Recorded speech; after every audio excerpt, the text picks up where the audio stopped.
James Angleton, the way you spin that story round. Always sharp, just like a tack when you're tracking the price of the dollar and pound.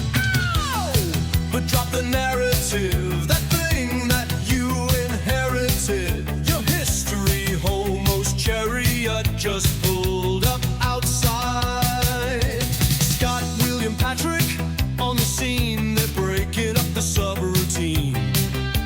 Something's crackling in your brain, MK Ultra make you go insane. Hey, don't you know we're only on the case for a good time, baby? Took a rose pill, now I'm reading these books for a long time, baby.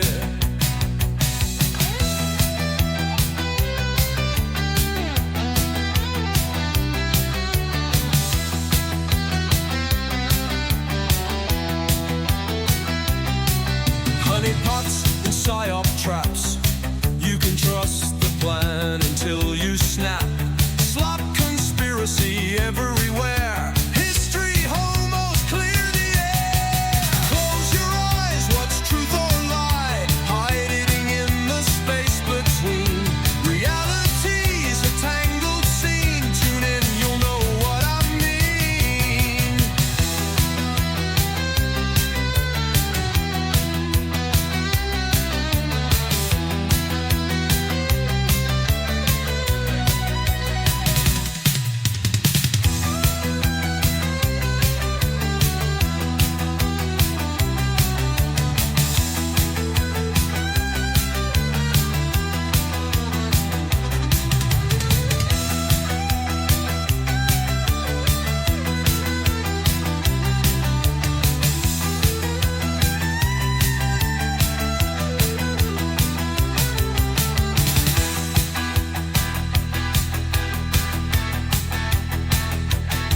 Close your eyes, what's truth or lie? Hiding in the space between. Reality's a tangled scene. Tune in, you'll know what I mean.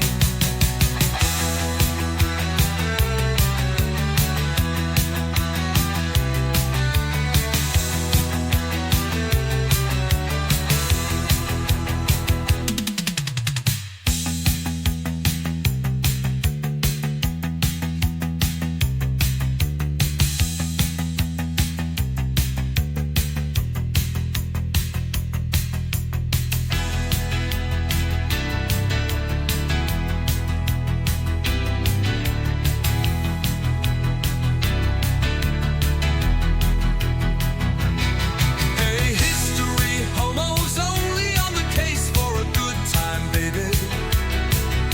Took a roach pill, now I'm reading these books for a long time, baby.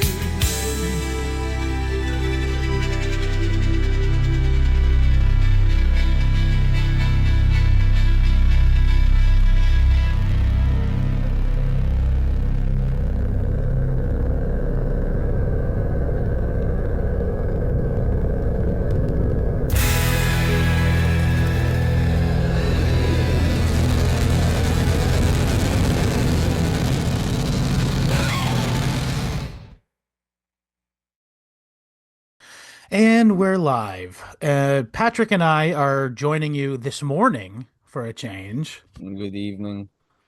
Well, good morning. Good GM, GM gang, to discuss part 3 of Albion Seed. Mm. This Have man we- is drinking out of a mug that says cigars.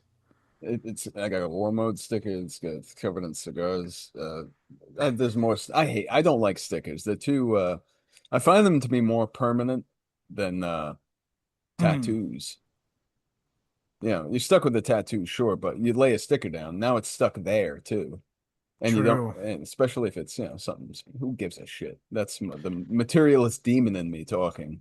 True. Giving a hoot about stickers. This is full of espresso. It's The whole thing is espresso. for the audio listener It's a very, very, for the audio listener, it's a very, very, very tall mug. the size of my skull. Yeah. My jaw. I'd call it a stein, even. One might say, some might say. But what's important is this in comparison to the Quaker mentality of, you Yeah, I know, was gonna ask you, what do you think the Quakers would feel about an indulgent cup of espresso like that? they would they would exile me if they couldn't catch me and lash me. That's simple as that. And no, it's not to say these are mean people. That's not to No. say I would. That's not to say I wouldn't taper this down to hang out for a month or two. These people Yeah. are all right. We'll talk about it. Let's talk Uh, about it. Yeah. So the part three of the book, we obviously, if you're just jumping into this, you probably are not because it says part three in the title. yeah, Um, unless but you're if you full sicko in the mode. off chance that you just accidentally found yourself here, I recommend you go check out part one and two of the series, which are the previous two episodes. Oh, I will make a little service announcement here. The next 2 weeks are we're not going to be Albion C, and we're going to jump back to it after that. Mm, yeah, So we're taking a little break. But we have other bookings, of course. good things to come. Big guests Big that fun. big friends of the show that you will be happy to see return. But yeah, so but part three of the book, so the first two parts, the first part was the Puritan Settlement in New journey England. settlements in New England. Yep. The second part was the Cavalier Virginians, the Cavaliers of Virginia, who came from the south and west of England. The consignment aristocracy. Yes, true. Yeah, these people um, stink. hey, cool. We got All some right, I know. southern I'm sorry. listeners. Yeah. Also, by What? the way, I want to make a brief announcement here. Is that I've had now 3 or 4 people all give me the recommendation for us as a response to our civil disobedience episode Mm, for us to discuss John C. Calhoun's On Slavery. So we're I'm going to do sorry. a bonus episode where we're going to discuss that sort of as a response almost to our bonus episode on civil disobedience. Listen So here, we're doing a Calhoun. lot of good. We're doing fun stuff. I'm really happy with the direction of the show lately. Let me just tell Yeah, you, we're doing some big ideas stuff. this is And remedial stuff. We're going back to basics. What's yeah, it all about? Yeah, yes. You yeah. won't hear us justifying extra fucking judicial wars of aggression for oil and regime change. You won't hear us Scott, advocating for that. that's in the past. You got to let it Like 6 go. hours in the past. What do you mean 6 hours? What is it? January 4th? Third. Saturday at 10:20. January 3rd at 10 in the I morning. did want to ask you, how is the Saturday morning schedule work out for you? Oh, it's fine. It's fine by me. It gets me. I've been up since 4 a.m. anyways, getting harassed by the cats. All right, Uh, well, I'm glad you didn't pull an all-nighter to make this. That was oh my main no, concern. no, no, no, no. Very excited to talk about this because frankly, these are the most agreeable people I've heard about yet. It, true. Well, I do want to make a shout out here. So, William, the other host of the show in absentia, Hello, William.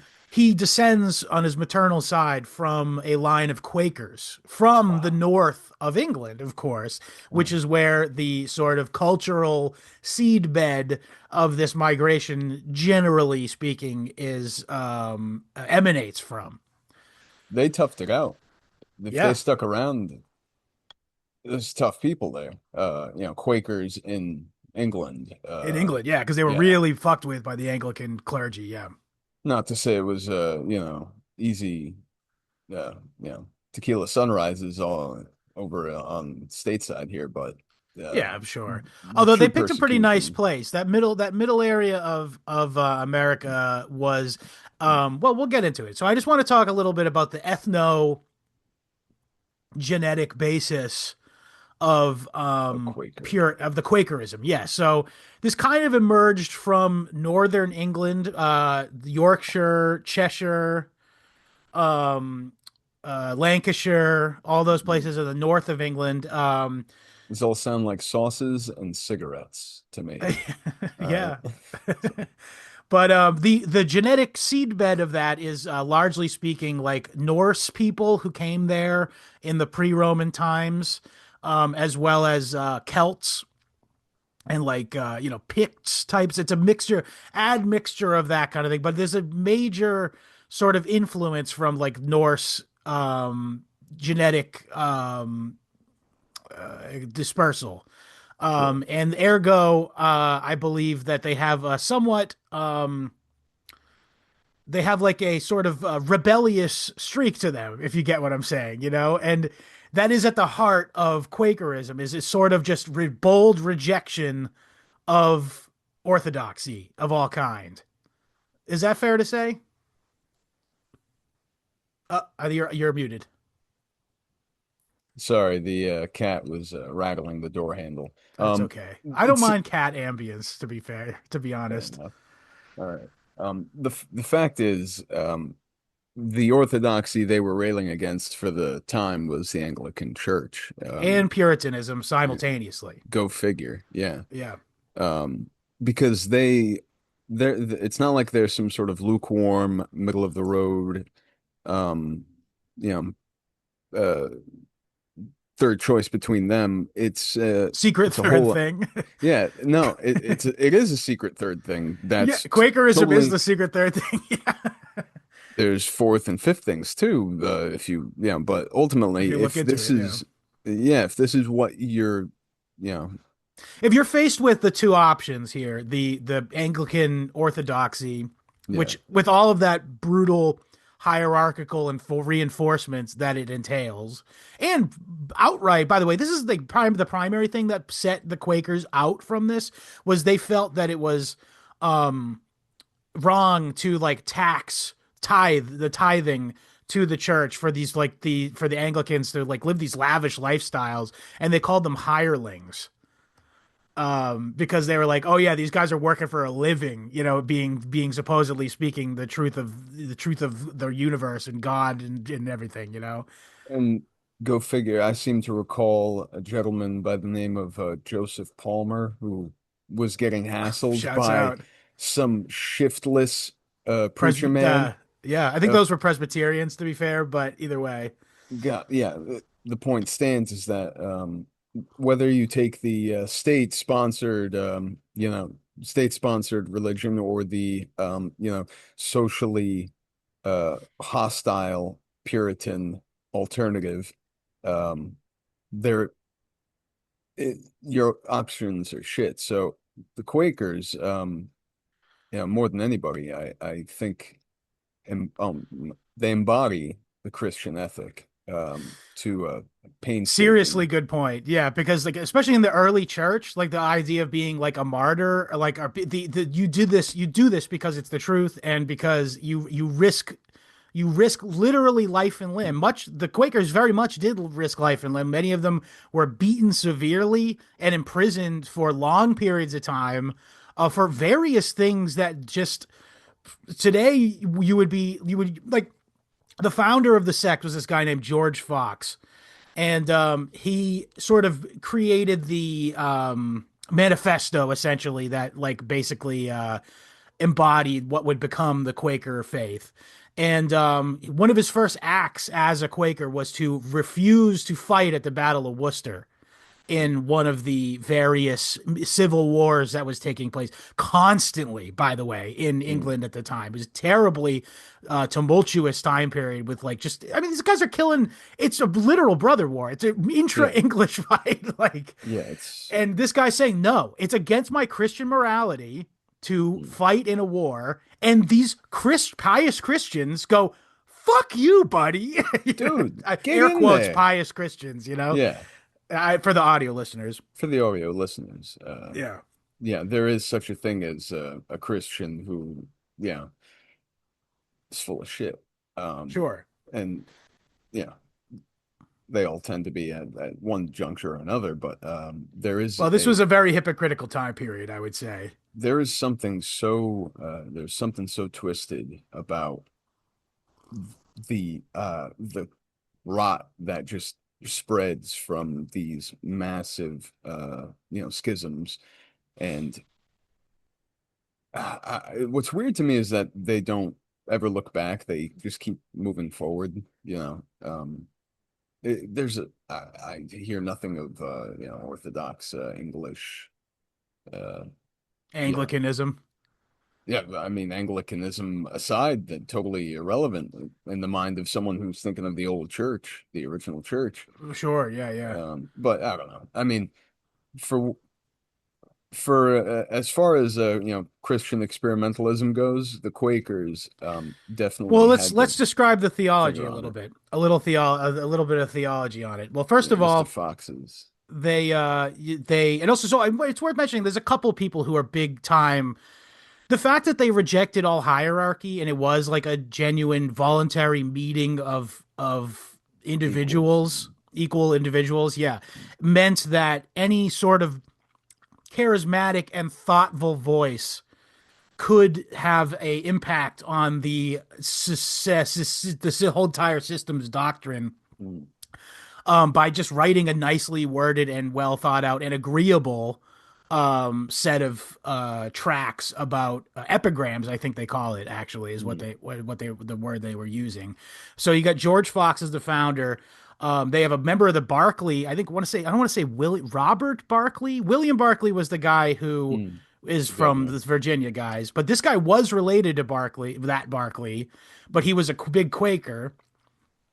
Um, and then later on, Famous William Christian. Penn was the big we'll talk about him later. He's a really important figure, of course, but he also had a major hand in the theology and sort of doctrine. I shouldn't say theology because the theology boils down to this basically is that all human beings are imbued with the inner light of God Mm, and equally first of all, and right. no human being is more shown on is more um touched by this light than any other. That's a major aspect of the theology, agreeable to me, by the way. um Absolutely. It's proven out in the way that they conduct their services. They call it services, I believe, yep. um, where children, women, weirdos, yeah. Yeah, anyone is encouraged to participate and speak. Mm. And you were kind of like judged on how good you were talking. Like if you said something Yeah. stupid, you went up and said something stupid, everyone would be like, Boo. okay, that's odd, Should and get a then you'd load of never this do it guy. again. That's the funny thing is, they would go for an hour or more just in total silence, personal self-reflection, prayer, Yeah, prayer. meditation, they'd call it at points, but A Christian-based meditation. sure, sure. And it could be that the service would then no one would speak and or Everyone not. would file out after a couple hours. Yeah. Yeah. Um, and there's something great about how much deference, not too much deference, that they allow the children with Yeah. how they're able to interpret and I mean, uh it comes straight out of Jesus's mouth, right? Like, yeah, yeah, out of the mouths of babes. yeah, That they're not bogged down with all of the hierarchy. all the crossed wires that we have to contend with whenever we make decisions in the social world. So True. Yeah. they just know Another thing what's is right. just in terms of like their actual written again in these epigrams we're talking about. There's references, obviously biblical reference. It's a biblically based, scripturally based. It is Protestant ultimately, so it is scripturally based um theology, and just as a little sort of indicator for um how based on what part of the Bible it is. Like the main their main piece, which I don't remember what the title of it is. It's like a confession of faith or something. Or I think is the original George Fox thing. And there's Mm, like 1,000 references to scripture in it, and over 70 or 80% of them are to the New Testament, and only 20 or 20 something percent are to the Old Testament. mm, So what I'm trying to say here is it's more in the spirit of their intent was to be more in the spirit of the gospels than of the entire canon of the Bible, because mm, as we know the Puritans and the Anglicans both heavily in order to intentionally justify their own sense of hierarchy be in those are two very different types of hierarchy, mind you. I do want to mm, indicate, but they utilize stuff in the Old Testament that enshrine that kind of thinking. You know what I mean? Whereas the Quakers have sort of a radical gospel take on the Bible, where it's more about what Christ said and act Yeah. like Jesus kind of stuff. Like, Yeah, I think it's just simply a much more honest reading of the text. And that's not, it's amazing because more often than not, when people are left to interpret the whole thing on their own, they kind of, you know, by the end of that uh process of digesting the whole thing, and if you take it upon yourself without any guidance, clerical mhm. guidance, you're gonna miss a lot. Surely you'll get the big, but they seem to understand that there is an inherent issue in the way that these other denominations are operating, and that's Yeah. why they have so much. Yeah, they have their own I strifes. I think they identify that the two main at the time, the ones that they were familiar with, which is Anglicanism and Calvinism, there's a lot of cultural baggage to each of them, and Mm-hmm. they sought to sort of discard that cultural baggage in favor of a more universalist approach to the gospel and to the Bible, and to Christianity, I should say. They wore plain clothes to diffuse envy. Yeah, They they did not they would not and they did engage in scapegoating rituals of to some course. degree Yeah, where they would expel. part of the human condition. And then necessary, if you have a text, if you have a creed, if you're sticking to it, and if part of that creed is those who don't abide by these major points cannot you know coexist with you. Mhm. But also another point is we don't kill people with impunity for no reason. Right. Then yeah, they'll just expel people and uh, keep it going. And unfortunately, I don't know. Yeah, It they're not faded without their out. faults. I can find other things wrong with their whole culture as well. Like their like extreme lack of um enjoyment of sensuousness. You know what I mean? For all of Well, the all of the dirt that the Puritans get for being stuck up or whatever, they still like were into fucking. yeah, You know what I mean? Like within the context of a biblical marriage. And I, these guys did not like that. They were like, this is like a cartoon. This is like 1950s sitcoms where they have separate beds kind of shit. You know, separate like beds, s- s- separate houses, probably just so that potentially, yeah. They are very so that's the thing. For all what I was saying about this sort of equality in the eyes of God mm, between the sexes, this is not a progressive movement. And they say this directly in the book. This was not a mm, progressive movement. It was very much a conservative reaction mm. against sort of the I don't want to say certainly the excesses of Anglicanism, because I would you can't really say that Puritanism was excessive. It is excessive, but not in the way I'm talking about. But this was a reaction, a conservative reaction against, like, again, these Cavalier dudes, they wore red high heels, like, to be like, and we're like, I'm the tip top of fashion right now. Like Uh, where are my fake lashes? I need to go out and yeah, I need uh, to go out and get a little bit of the in out and the ultra violence. But I will make sure to come home and do my prayers. God forgive me.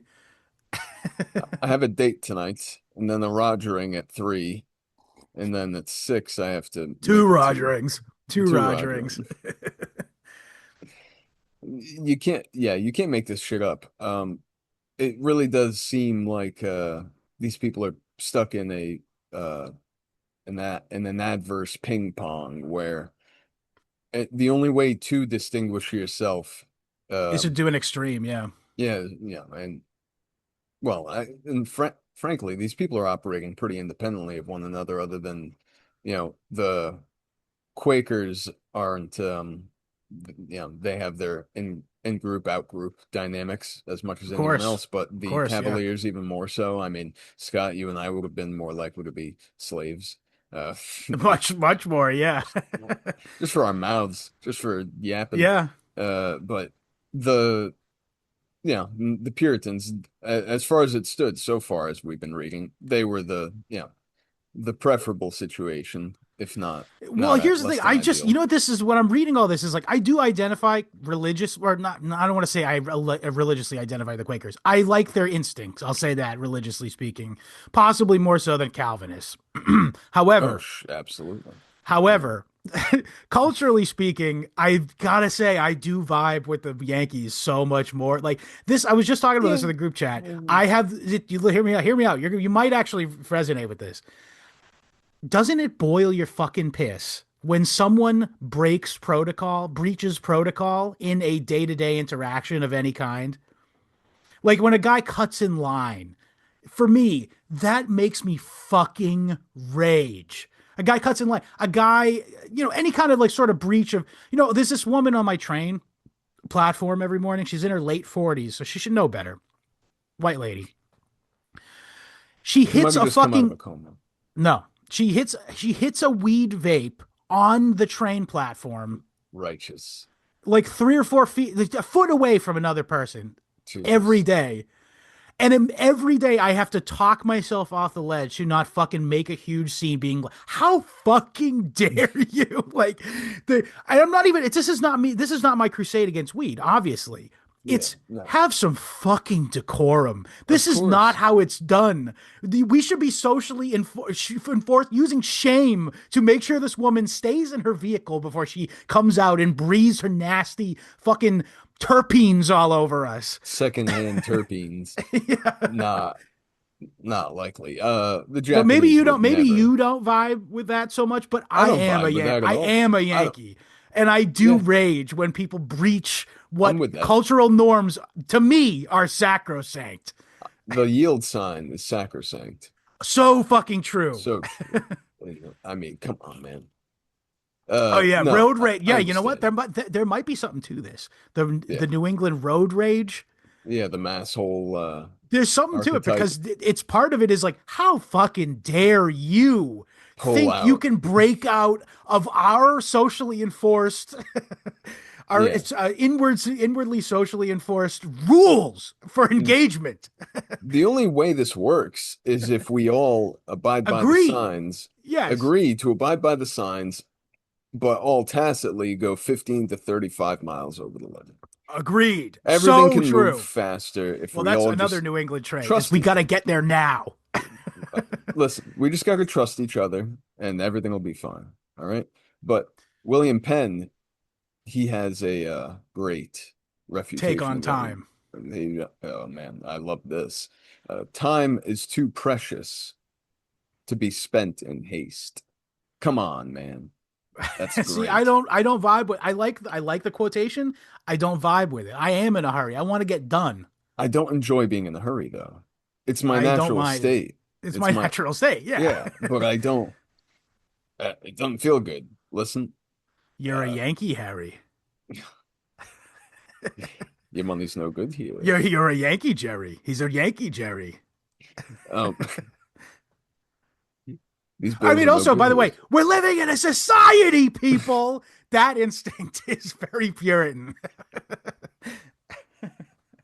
Uh, it, Ironically it expressed is. from a Jewish man, but Oh, in that Seinfeld context, of course. yes, But yes. regardless, so let's talk a little bit more about the Quakies.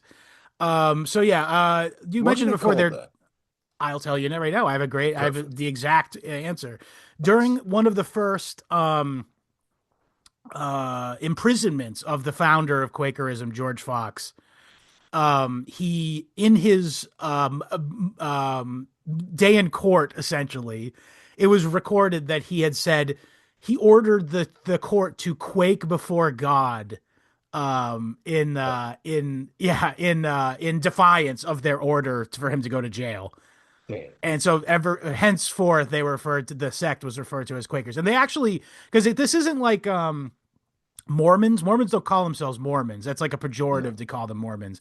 Quakers were like, yeah, we're Quakers. They still did call themselves Society of Friends, which is the name of the sect technically, Mm. but they weren't like pissed if you called them Quakers, and they would intentionally use the word Quaker. In fact, in local politics for 200 years in the Pennsylvania Delaware Valley, there one of the dominating local political parties was called the Quaker Party, and the Quakers very much were a part of it. So it's not like they were. This wasn't a word that they considered pejorative, but it is sort of a shorthand way to say the name of the actual sect, which is called the Society of Friends. They were rather governmentally minded. They did Yes, believe in, secularizing government. not to say, and you said earlier the Puritans are, community oriented. The Quakers, they're It's more similar. It's similar, but different. Yeah. they're more inclusive, uh, in a sense, in Well, I a would few say this because this senses. is the thing with the But pure the when the Quakers eventually got their land in America. By the way, this was I just want to say this is that the way that this happened was King James, who was previously the Duke of York, so ergo he would have Duke of York, he would therefore have contact with these northern people. He was a Roman Catholic in an era of war between the Anglicans and the Puritans. And so he had a soft spot for nonconformists in general. He became sort of friendly to, and also I think he had like business dealings with William Penn as well, and like family ties perhaps to William Penn, if I'm not mistaken. William Penn, by the way, is a guy we got to talk about him too. That's important as well. So let's get into that first. So I got to mention though the Duke of York, who became King James, he had a soft spot for the Quakers, and he also saw that their presence in England, it was like the Quaker problem, like the Quaker, you know what I mean, the Quaker quest, the QQ. the Like, what key, are we gonna do with these people? Not like what are we gonna do with them? Like, how are we gonna dispose of them? But like, how do we protect them from getting destroyed by in this yeah, shakeup between the Puritans and the Anglicans? You they know? don't flinch. They don't even put their hands up. It's weird. It's Yeah, almost as if that's they, the thing. Yeah. yeah, So he was a sort of he was sympathetic to their cause. So he actually personally granted the creation of these Quaker colonies in America. And I should also mention that Quakers themselves were in some of them were quite affluent. And because again, this was not like this was sort of like an ideological movement, if you will. It's yes. theological, of course, but it had like a sort of it has like a almost Swedenborgian kind of it sort of predates that in the That's sense that. that Yeah, it comes into you through your head as opposed to through the custom or from you know what I mean. It's yeah. a thought Mhm. through sort of theology. You know what I mean? Yes, it's something. It's a conclusion or a an impasse that one reaches in their own understanding of scripture and understanding of how to operate in the world, Right. where they have questions or maybe just they have a desire to live a certain way, and the Quakers do actually meet They that walk the walk. demand. They walk the walk, walk a Yeah. walk, a talk a talk. Like they talk funny too. They come up with all sorts of cool words like Thee and thou. Oh, I literally was like saying to my bamboozle. wife, I'm gonna start saying thee and thou instead of you and your. Why? Because you and your was the Yes. preferred manner in which aristocracy like to be Preferred to be addressed. spoken to. Yes. Go figure. Yeah. Which now it's sort of been leveled and standardized, where now we all address each other with that sort of same Yeah. bygone respect. Yeah. Right. And it's But interesting because I think that was already happening at the time. Like it was sort of becoming universally to say you and your, mm, so, but by intentionally choosing thee and thy, they were like being like, we reject the entire premise oh yeah, of hierarchicalism, you know? yet again, a secret third thing. On a Yeah. multiple choice test, they write in the answer. So or rather not, because they're illiterate. Half of 20% of women were literate at some points. Yeah. They had lower 50% of literacy men. than the Puritans, They did definitely. not put hardly any emphasis on it outside of a On bare minimum. education, yeah, Yeah. because they felt that like getting into sciences and all that stuff was pedantry Mm, and like basically like why would you even give a shit about any of that when God's glory is right here for all of us mm, to enjoy. And but also I want to say this though, as to the other point of them being well-to-do is they had like a capitalistic streak, and they also didn't have, now the Puritans, to their credit I should mention, they did have a sort of distrust of usurious behavior because of their obsession with the Old Testament, and Mm. they could viewed themselves as being like the chosen people, I guess, but Christian chosen people. um and they were like, we don't do that intra-usury bullshit. Whereas there's the fact that the Puritans, or sorry, the Quakers weren't interested in sort of the Old Testament rules and regulations and stuff. They're like, yeah, do what you want, kind of thing. So they Um, did engage. They did not avaristically, but they were happy participants in what would become capitalism. well, if I remember correctly, wasn't it Lloyd Banks, Yes, something else, Lloyd's, uh, and what was the other one? Keep talking, but that say what they were did. Yeah. owned, originally by Quaker families. So there was the book placed more emphasis on the fact that it was a great shame for a Quaker to fall into debt that they couldn't handle. Barclays and Lloyd's. Barclays and Lloyds, there you Yeah, but those are go. huge firms. Like these are like Yeah, the investment banks of the United Kingdom. Um, and they're very Quaker founded. I mean, you know they don't spectacular run them now. logos. You know who runs them now, but it's not Quakers.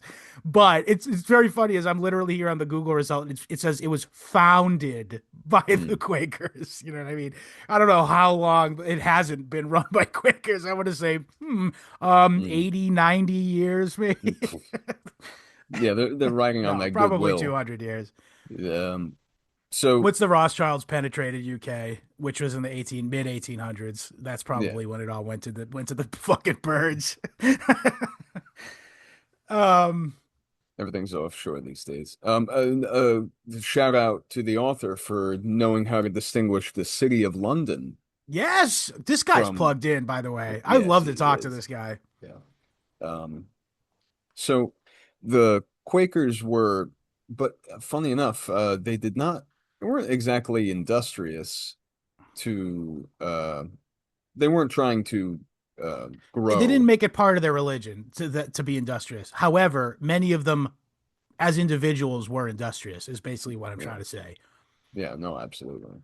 Um, Um, they but left that out. was important though. It's important that their survival and like their impact on American culture and American the thrust of the American experiment really it was very dependent on the fact that there were well-to-do Quakers who were willing and able to make large land purchases by express permission of the king, and create these what would become, and this is important, the very first multi-ethnic settlements in America, possibly the world. The world. What do you think about it? I mean, or at least in European history, what are we talking about here? This was the first time that there was multiple ethnic groups. So there was Hmm. Welsh, there was English. That's already it's inter That's what I'm saying. racial. Yeah, that's what it's literally what I'm saying. Yeah. Oh shit, no. Oh So damn, I there was was Welsh, there was English, all kinds of various sub ethnicities of England. We talk about this in the past two episodes. I thought There's you all were kinds gonna of what? sorry, I thought you were gonna say that they had, colored folk among them. A couple, Yeah. not really though. That's what I No, thought that you wasn't were what I was. okay. No, no, no, no. Oh, I'm talking about. that's why English and w Welsh being different species of people was a punchline in my mind, but It never was a mind. punchline. I was Yeah, being it's just very serious. yeah, It's just factual. look at um, them. but Look, particularly this was a genuine. I do want. I don't want to like make too much light of it, but this was genuinely something of an experiment yeah. to try this to have a settlement of people that was more ideologically based Mm. based than ethnically based, because as we said, the Puritans and the the Cavaliers were of one region of England, and then they just settled that place and they made it theirs, like Mm. culturally speaking. And the Yeah. interesting thing about the Quaker migration is that it was more about this ideological basis with which they chose these people who would then settle this region. So there's Welsh, there was a lot of Dutch, various places. I was just about to say that too, Dutch Swedes, too, yeah. and Swedes, and also German pietists, which are who we now know as being the Mennonites. Mm. And the Amish are German pietists. Shouts out to the Shouts out Amish to the and the Amish. Mennonites. But the Quakers specifically went to the German pietists and said, "You guys are being persecuted in your country by the Lutheran and Roman Catholic churches that are seeking to sort of destroy your heretical sect. How would you like to? Your theology is very similar to ours in Quaker theology. How would you like to move to this place in America?" And not change any of your cultural norms. In fact, people do speak German to this day in Mhm. places in Pennsylvania Mm. that hasn't changed at all.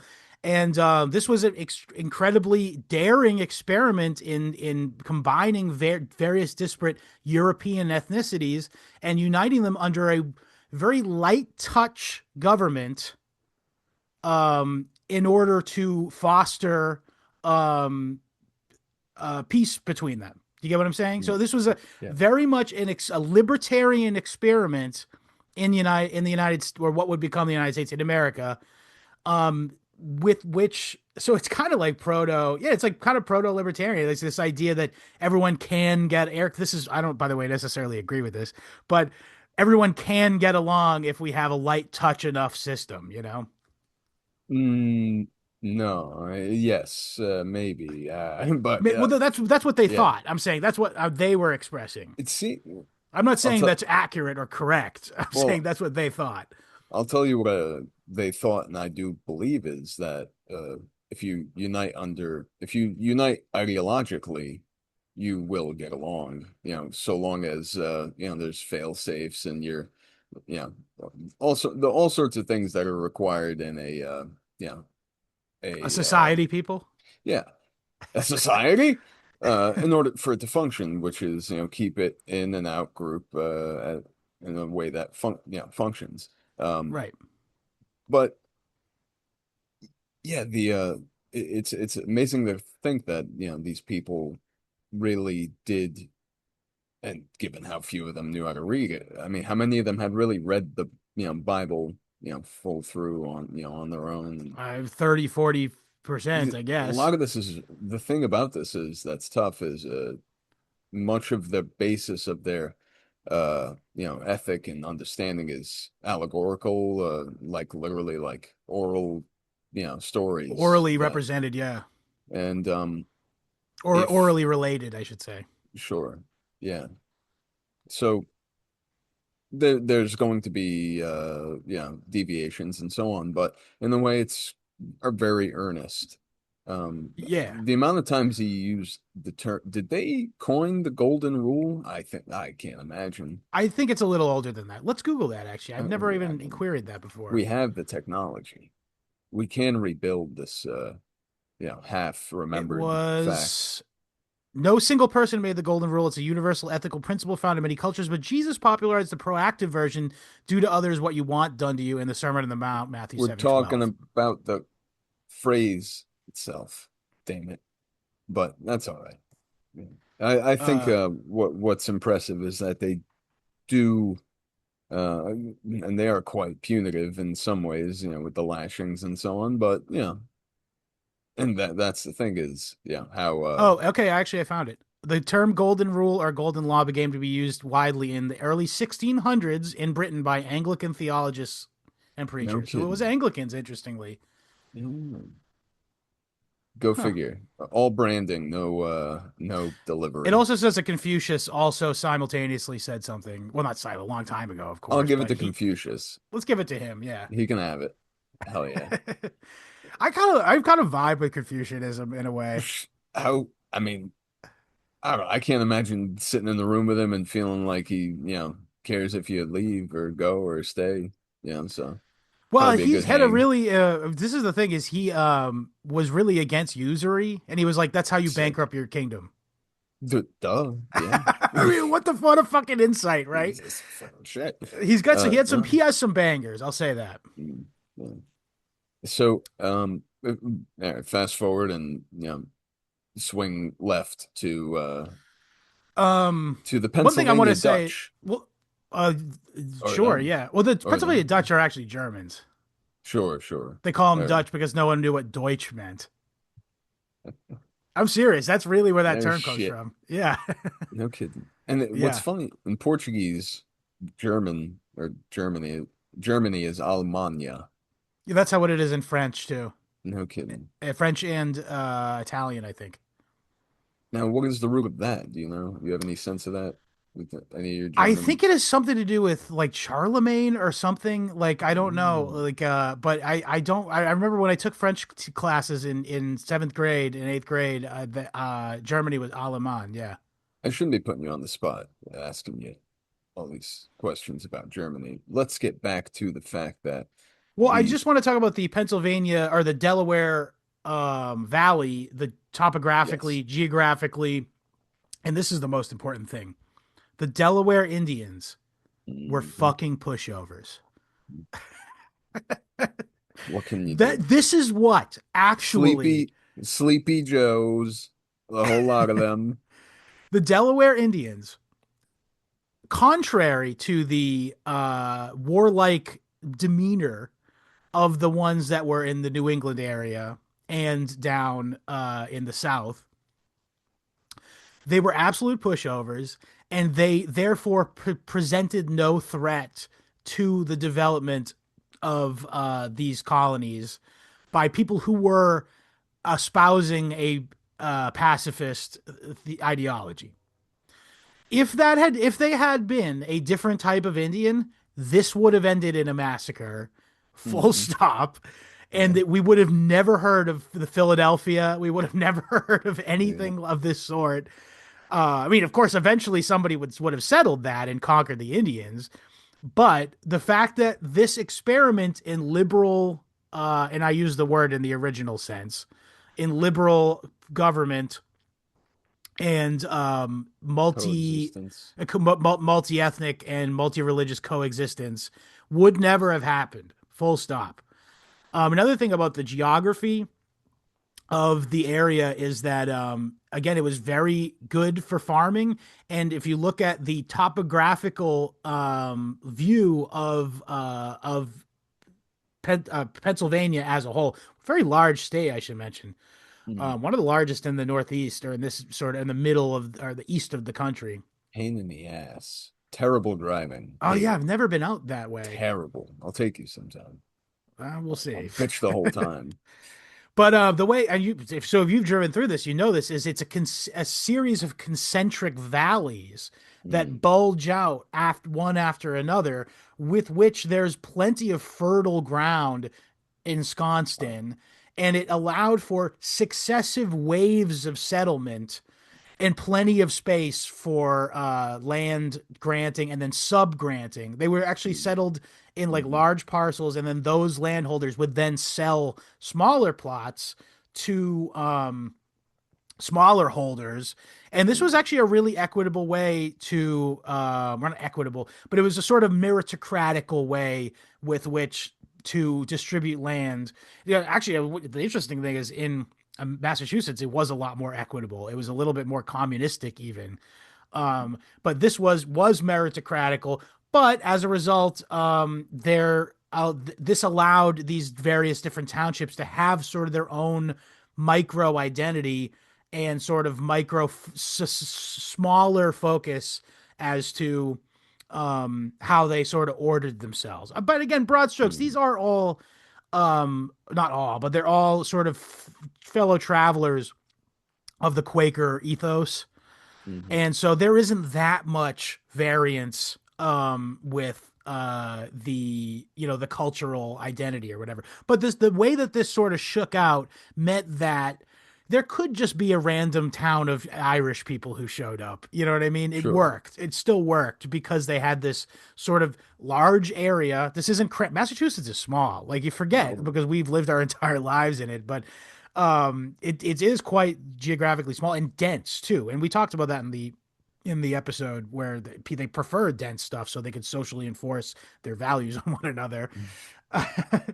But yeah, that's the difference is that this was not that kind of, they had this overarching sort of moral structure that was culturally imbued, but it sort of was there's a little more of a free spirit thing going on, which matches the theology of, or the I should say, the structure of the Quaker religious services, where this idea that if you had a good idea, people would listen to it. Mm, absolutely. Um, and it allows for if you give people that space. I mean, even now, it's a beautiful state, and I think it was something like 50 square miles outside of Philadelphia, where not a single inch wasn't settled and Right, being properly utilized for farming. right, The Quakers loved being practical and yeah, making sure that nothing went to waste. Bury me in an ash pine box or whatever, no yeah. oak. It's a more useful wood, that sort of thing.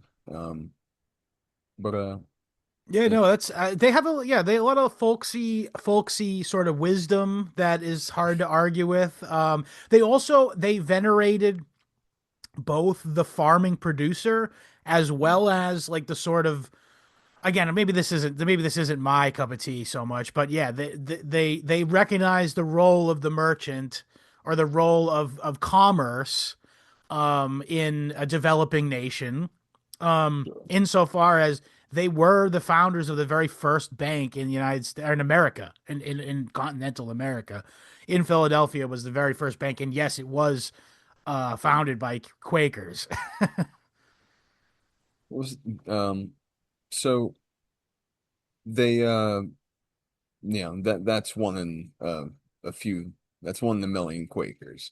The general hoi polloi, Yeah, they they're were like productive. That's what I'm saying. Like they equally venerated the productive farmer, the craftsman, mhm, um, the tradesman, the like the various skilled laborers. You know what I mean? Like that kind of stuff. They equally valued all of these stations in life, which is very much not the case for the Puritans nor the Cavaliers. The Puritans were like, you have to be a farmer.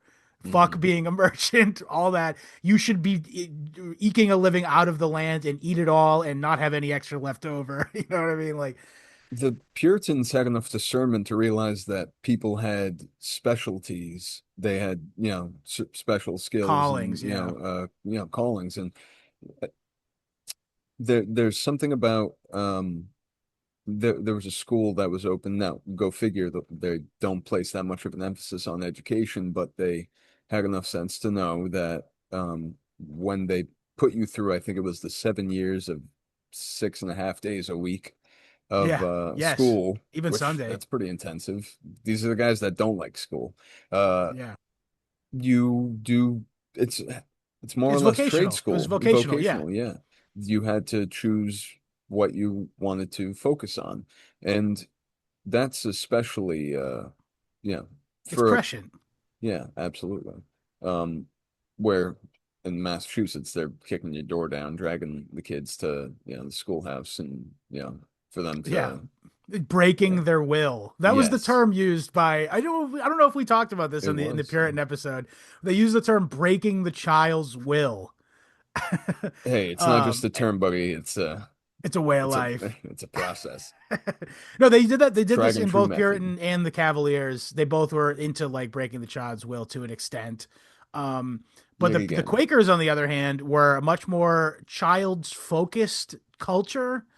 Again, which I think goes back to their sort of understanding of the gospel, accurate understanding of the gospel. I don't agree with the breaking the child's will process myself. That's I don't, one place I very much break with the Puritans. what can I say? I don't like the sound of it. All right. Yeah. Just, I'm sure that there's plenty of yeah, educational institutions these days that probably I mean, some reach kids this do need their wills broken, frankly, yeah, but well, yeah, man. It's just that's for they sure. told me I had It's tough. oppositional defiant disorder when I was a teenager. Yeah. I worked in schools and it really and I went to school in Yeah. these same schools. It's it really is. I can understand why 70, 80-year-old people are like, I don't know what's going on these days. It is totally out of their realm of their Understanding. imagination. Yeah. Yeah, they can't imagine this type of world, which yeah, I guess we're lapsing into a new epoch as we speak this morning. But Perhaps. Yeah. the thing is, it all stays the same. The Quakers had their own uh how you say it? Plan for it. Yeah, exactly. Um Yeah. Well, did the thing was, let's talk about it a little bit. I was just going to say their yeah, whole aesthetic was like, let's be calm. They called it going plain, which is a term they actually used a lot. And it meant, and this is what you'd think when you hear that, it's like, oh, I'm going to wear plain clothes. Yes, that was a big aspect of it. That is not all what they meant. They meant in your manner of speech. They meant in your what you did, and also in how you ate, how you celebrated, yeah, how you mourned. mourned. Yes, big Mm, one. And how everything, just every aspect of your life, let's make it plain. So again, I mentioned this before. This is like a very conservative movement, so to speak, or a reactionary movement, even if you will, I agree. against excesses that they identified within both of the other major strains of English Christianity. Now to their food, I was just going to mention they did not glorify the cuisine very Yeah, no. much. Oh, it's tough. Just the sound of it. Um, and what's funny is, oh man, there a lot of this is informed by their individual religiosity, Yeah, what they um I guess jive with in the scriptures, yeah, like the image of the lion with the lamb makes them decide I'm not going to eat meat, and right. fair enough. Some guys just consume nothing but gravy and broth, and that's fine too. I guess. That's not vegan even or vegetarian No, in a it's just a sense. weird. It's odd. It's just an odd choice. I don't know what. Would you like? Wouldn't you waste away eating nothing but gravy and broth? I'm sure there was a lot of wasting away anyway, Well, that's a good point. Yeah, I think a lot of people were just wasting away. Although, it wasn't as healthy as the New England colonies, but it was exceedingly more healthy and survive. And their hygienic. that might have been part of it. But then the South. The South was a death pit essentially, and it was like a meat grinder of human life of all. And it came for everyone. Even the rich were dropping like fucking flies. The rich would just get bed sores from sitting in their lush chairs for like 45 minutes just for no reason. They're wasting away in real time. Yeah. It's the humidity, not the heat that gets you. True, and the dengue fever, I remember malaria and stuff being brought over by your human chattel. Yeah, maybe cavorting with the help probably ain't doing your immune system much good. Um, But the Quakes though, they so yeah, the food was very very not exciting. We'll say. I like it. I I dig it. listen. I like food clearly. I mean, look at Oh me. yeah. I um, liking food makes you a very smart, handsome gentleman who understands the importance of what do you call it? A nice roast. sensuous, yeah, sensuous, Yes, experiential. What's the word? Epicureanism. that is the word, literally. And I know. Yeah. I I hem and haw about food. I take it or leave it. But I have my own things. I like cigars. I don't even get crazy about coffee. Some people, coffee, I wine. It actually am kind really, of crazy about coffee. see, there you go. So what, a Sumatra compared to a No, Colombian I to wouldn't say that, but I know I can tell if a coffee's good or not. fair enough. Yeah, Old, and that's how old, fresh and whatnot it is and stuff. sure. Which the Quakers, the staler the better, let me tell Yeah, I you. would They think. Yeah, they they did not yeah, leave, Quaker oats, bro. That was something brother. that comes from the idea of the Quaker oats Mm, was a marketing angle that they took, Mm. when they made it in I think it was the late 1800s or something when they came out with that line. But it was a cultural reference to a very real dish that people did fucking eat is Quaker Mm. oats, just oats. They would just eat oats as a meal, oatmeal for fucking meals. Well, I mean, if you want to hang out with your horse, why not share a meal? Yeah. True, so true. I And mean, apples too. Yeah, I think they did. They kind of horse core, dude. the Quakers. Well, yeah, these guys they sleep with their boots on, 1 foot out the door. Like Yeah, they love I the morning. I rise at dawn and go to bed about 10. It's like shit, all right. It's yeah, what, 4 to 6 hours? That's decent. And what do? Well, the whole day is a long morning, really. Yeah, what was the That's deal with that? I know what that means. It's you kind of just do the same thing every day. From because they don't go to work. They just subsist, and whatever surplus goes through the light touch government, whatever the Yeah. merchants Interestingly, they of had really low Louisiana. taxes. They had, like, really low taxes and low government spending. Hmm. And Yeah. they like I would there was like not much violence at all. Like, you know what I mean? There was a lot of it was like peaceful. Just the way, I guess, the way, like, again, the light touch government, perhaps there's something to this for them, for that group of ethnic mixes. When you have an underlying ethos in common. That is it, yeah. Yeah. I think things started to, that social order probably started to change once the Irish and Italians came to Those Philadelphia. Italians, man. I know. Yeah, those Mick. Talk about that. Rocky is the perfect invasion of the ethnics into the Quaker Puritan, or the Quaker Pennsylvania Eden. Now, is an Mm. Irish guy and an Italian guy fighting a black guy. Doesn't doesn't he only have one hand? That guy, Carl Weathers? Maybe now. No, he's dead now. No, I distinctly remember he lost one of his hands. Not at the time that movie came out. No, You haven't seen Mr. Happy Gilmore, I have you? have. Oh, Oh, okay. okay. It's been a while. Yeah, I remember that now. Yep, yep. I for My more relevant Carl Weathers reference to me is Arrested Development. Oh, We got a stew absolutely. going, baby. You gonna throw that bone out? You make a stew with that. Put your put your foot in it. Yeah, I Yeah. forgot about the Happy Gilmore reference to Carl Weathers. Yeah, that's right. Frankly, I for about 4 seconds I thought, why? How did he lose his hand? That's weird. Oh no, that was a movie. All That right. was in a movie. Yeah. Yeah, I'll go with it anyways. But what's crazy is that these people, they have a tacit understanding of what binds them together, and it works for generationally. I think they grew by double for a few decades, in the 1600s. Yeah, a Um, lot. Oh, I think it was a Immigration, I was gonna say it was like coagulate. I don't want to say a coagulation. confluence. Confluence and concentration of them all in one place. Mm. So if there were any, they came there. You know what I Right, mean? right. Yeah. And by like 200 years later, they did sort of lose ground. And even the people like William Penn's descendants converted to Anglicanism, if you can believe Oh, that. come on, man. I know.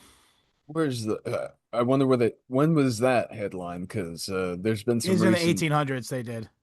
Don't they have a new church now on the topic? Oh, what are you Isn't there a talking about? schism as we speak with the But Anglican oh, between Church? the Quakers?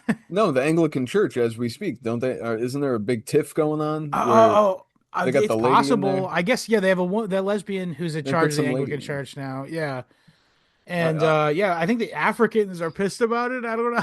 Like, geez, sorry. Yeah, I would think so. yeah, I don't know. I don't really keep up on. As William says, I mean, William was raised in the Anglican Church, and like he identifies it basically as being an arm of the British government. And Yeah, I have trouble not I have trouble disagreeing with that. I So would. when I see shit like that, I just go, British government problems. They're always doing this bullshit. Hmm. Yeah.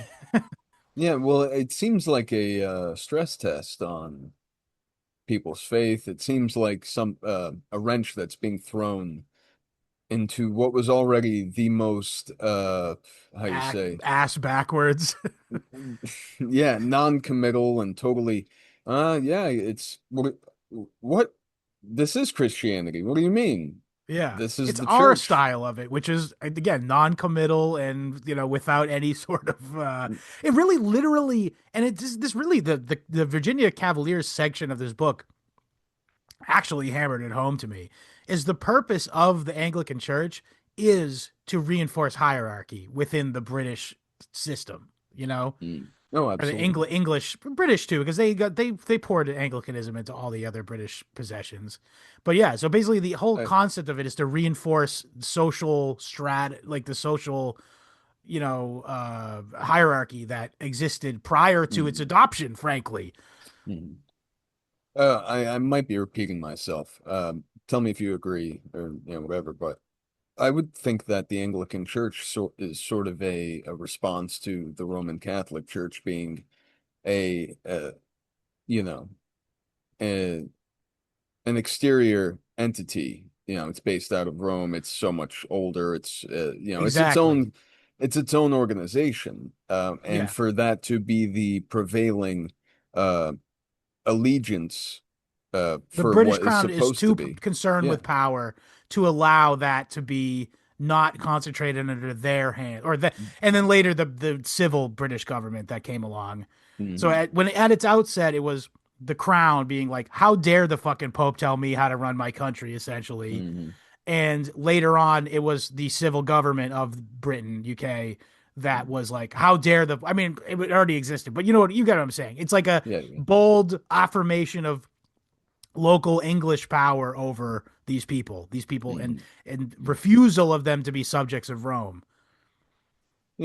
These are just words, folks, but we're talking about your eternal soul. That's so I fast. mean, supposedly, I tend to believe it. Um, so yeah, cool for the Quakers to I think, yeah, know what. based of the Quakers to be like, fuck all that. And actually, Hmm. to a lesser degree, the Puritans too, they were saying fuck all that too. Just saying we have a better idea of it than Yes. these guys who are just literally seized power from the Catholic Church. Yeah, yeah. Though, But it was a lot more bold to be a Quaker, for sure. the Quakers, there's I mean, we're saying the Quakers, but it's I know it's so many different sub they had I a understandings, and they fought too. That was the other thing in the 1800s or 1700s. Yes, the 1700s, mm, after the establishment of all these Quaker colonies, was a looking in period. I think they call it the looking in period of the Quaker experiment, and they became extremely factionalized and schisms, like extremely. And of course we have the Shakers too. The Shakers come out of England. It was a later 1700s based uh sort of what do you call it, evolution of Quakerism, where they were like, we don't even procreate. And we were talking about this before we recorded, but there's currently two or three Shakers in America, or in the new America at least. I think there might be some in like the in down in Pennsylvania, but there's at least three Shakers left supposedly in Maine, and they're in their 70s and 80s, mhm. and they're looking for converts. So if you guys are interested in a celibate celebration of the inner light of that Christ bestowed on us all, Mhm. feel free to move up to Maine and join the commune. I'll tell you, what I like about their approach to work is that your pleasure should be your work. You should take pleasure in your work. That's where so I'd probably get by chopping wood for 10 hours a day, just I think happily. you'd get sick of it eventually. Oh yeah, but yeah, if you're gonna do it, yeah, after I cleave my foot in half. Yeah. the second time. Or the fucking log goes up into your brain and you end up getting taken to Harvard to have your brain studied. Oh no. Studied, sold, Where what is that guy's name? uh the The resurrectionist, no, the guy who oh, fucking got the Geronimo. no, the Oh, fucking no, the fucking guy who got the railroad spike in his eye. oh, Phineas Gage. Phineas Yeah. Gage. Yeah. That's what I was talking about. Yeah. Yeah, I mean, he He I enjoyed his wonder, work, didn't he? yeah, for a while there. Yeah, and then listen, it's true. Your work, uh, you run the risk of letting, but that's the thing is, I think what ruins good, honest work that one enjoys and is fulfilling. What the only thing that can ruin that is a an imbalance in your time, attention, focus, energies. And that's all, yeah, the capitalist hell cloud that we live under. Yeah. That's not, and there's nothing Christian about breaking your back, No. uh, for debt that you got bamboozled into, taking because, everyone Because of tells again you, for cultural reasons, yeah. yeah. So, Student loans very much are culturally enforced. That's definitely negative side of that a negative side of that entire Puritan emphasis on education, by the way. That's definitely Puritan. Certainly not Quaker. The mm, idea that you need to take on a load of debt to go to be as good as other people for yeah. having So been you can, educated, you know? oh, wait, you're taking on a lot of debt so you can what, buy a big house? For what? We all have the same house. And we're not going to, Yeah, if true. you want to build a different kind of house, you can do it somewhere else. On the subject of their houses, by the way, they actually had the most space per capita of the Yeah. amount of people in the house because they were into privacy Yeah. Um, Actual rooms, with for their each own kid, you doors know? and such. Which is see, Now, and this this is what I varies appreciate. differently. I appreciate that too. I was gonna say this varies from the Virginia Cavaliers, where they're like, "Yeah, you two guys who don't know each other, go sleep in that bed," and that was weird for me. But the Puritans had a different thing. They were like, the whole family sleeps in the bedroom together, like Yeah. the bed. It was Bathroom. still couples beds, but you Yeah. like literally you saw your brother and his wife fuck and they saw you and your wife fuck, Uh, Like what the hell? Yeah, see, these are the kind what? it's fucking insane. It's insane.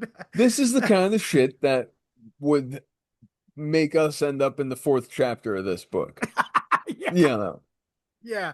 I the started it. It's great, by the way. yeah, the running gag, yeah, like, we'd probably be nixed from the Quakers for, I don't know, like holding hands Liking with food too much. a young lady before marriage, or like, yeah, eating a spiced, Yeah. Yeah. anything. No, they enjoyed. I'll tell you, I wanted to have a sit down for some of that apple butter, some of that lemon butter they were talking about in there. Oh yeah, they It do sounded like pretty good, fruit and dairy mixtures is a but not biggie. too much. Not too much. Not too And much. they allowed the bottle of wine to go around once for so as to keep things under wraps. I'll sit at the end of the table. You'll make sure that everyone only gets one. Yeah, Oh, yeah. Well, we'll see. Depends on how much air of humility is in the air. People true. are like, But I don't. I'll pass. Like, yes. Nice. But yeah, no, so yeah, I also want to talk about their view on death, and life in general. They had this sort of optimistic Optimistic fatalism. fatalism. I love that I term. love Yeah. it. Yeah, it's funny. Optimistic fatalism. So like, it doesn't matter when any of this happens, but let's hope everything turns out great.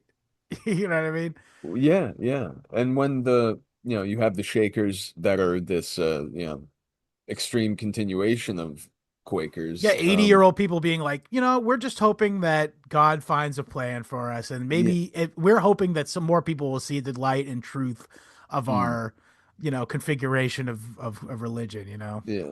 Well, which The is funny thing about laughable if you're yeah, living in the real world. well, when it started, it was their understanding of, you joined it because you thought the end was nigh, True. that the Yeah. end of the world was imminent and there was no reason to procreate, never mind, fornicate Right. for any reason. So what's after the first few, generations, you know, it's amazing that it, It's lasted at amazing all. that it exists today to It this still day. does. Yeah, it does. Yeah, and in its limited form, of course. Just But goes to show. yeah. So they had this idea of death. Where like, I can't wait to be dead because I'll be with Jesus and the angels and stuff. Yeah, yeah. Which, by the way, you know what never got mentioned in this book? What? The public universal friend, True. Well, who that's a was a really born Quaker. obscure. Oh, yes, that's true. An very obscure. We'll talk about. Let's do a bonus episode on Public Universal Friend, the original tranny. By the Dude, way, yeah, well, that's the gist of every single video I could possibly pull up on this it's a individual, chick that this just said, "I don't have entity. any gender. Actually, I'm a fucking angelic being. All right, dude. All right. I'll Well, call you dude if I'm you want." Yeah. all right. Well, I'm Let me lost, ask you a afraid. question. This is totally off topic. When I Sure. was a young millennial, it was considered progressive to call girls dude. Hmm. Was this your experience, or is this a generational thing? Because you're a little younger Like, than me. that was an outward force of It mind would virus. girls Yeah. would girls who were like libs would be like Hmm. appreciative that you called them dude as if she was one of the guys. It's probably an MTV or something. I have no Uh, idea what it came from, but I remember yeah. the feeling and being having it socially reinforced to me that calling girls dude was a hip lib thing to do and a chill guy thing to do. Oh, really? So it's what today's equivalent of saying my Respecting partner. people's well, it's today's equivalent of being like, what are your pronouns? Like What are your that's an interesting artifact though, because you think about it, because that means that it was. Let's put on our intersectional feminist hats now for a second. mine's in the wash. It's a yarmulke. Oh no. No, Hold on. but I was gonna say though, I think he actually had a thing. It's a sticky note. Um, Okay. it's there so I can, the lesson can be written. Remember that feminism is always looking down on me. Yep. But I think it was like at the time it was like by saying a girl is as cool as a guy, one of your guy friends, Yeah. it's reinforcing the social hierarchy of men over women, but saying you're a special woman. Yes, You're yes. almost equivalent to one of the guys. You know what I She's mean? one of the guys. Yeah, yeah. Yeah. And it inspires its own we know that, we've heard before that woman who says, "Oh, I can't stand women. I only hang out with guys." It's like That's called a that's a whore, by the that's a way. wretched. Oh no, that's not. I've heard that before from a woman, and just that, been sitting at a restaurant with a group of people and this person was there, and as soon as the waitress walks away she just starts saying the most horrible shit in the world about how she looks, and Yes, that's so you're very much a woman. Yeah. it's like you're more you than you know, Yeah, but wherever you go, there you are. said a guy with a pseudonym or a isn't that Bob Dylan? Yeah. Well, oh no, that's an AA thing. Wherever you go, there you are. No kidding. Yeah. Huh. All right. Well, there were some teetotalers among the Quakers, but no, Definitely, they definitely. that was up to you. That was an individual or Well, up to that's the that you group. bring up an interesting point here is the Quaker doctrine Mm, had its broad norms. mm. However, there was variance within it, whether you were a sort of more rural or a more urbanite Quaker. And to the extent that there was a movement within Quakerism to abolish slavery, and they were some of the very first abolitionists, amongst also Puritans were as well. But my point being, though, is that also, but within the Quaker milieu, there also were slaveholders. And particularly, these were like the more affluent, cosmopolitan city dweller rich guys, obviously they had fucking slaves. There was a time period in which there were slaves. They wanted to be as affluent as the other guys who were rich as them. William Penn bought, slaves. I think he was probably kinder Yeah, I than imagine that. I will say this, yeah. If you're gonna find a Quaker slaveholder, chances are he was miles more nice to the slaves than some of your more William Byrd-ish like ones from the Virginia sort of society. well, I mean, yeah, jeez, yeah. Never forget William Byrd, the biggest dickhead possible to His any wife was worse living though. and William Byrd, the biggest dickhead in the world, but his wife was worse. Monstrous individual. Also, a piss player, no good. Yeah, Or, making kids drink piss. yeah. By that, yeah, that's yeah. I forgot. I don't want to emphasize it's there's some really sadistic characters, in these yeah, and that's the thing to remember is every time I hear the Quakers say, "Oh, there's so much evil around us," or even the Puritans, yeah, it's true. They're There right. is, They're right. there Yeah. are, yeah, just based on what is allowed to slip through the cracks in these really warped social, constructions that these people have, yeah, Made for themselves. popped up, yeah, Yeah. Um, in an so yeah, afternoon. so they're looking forward to death.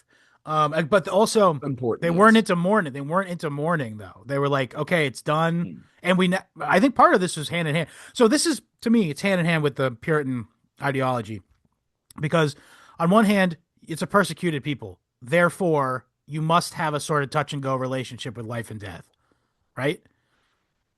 Absolutely. And further, there's no good in mourning them because of the fact that we're beset upon people, hmm. essentially.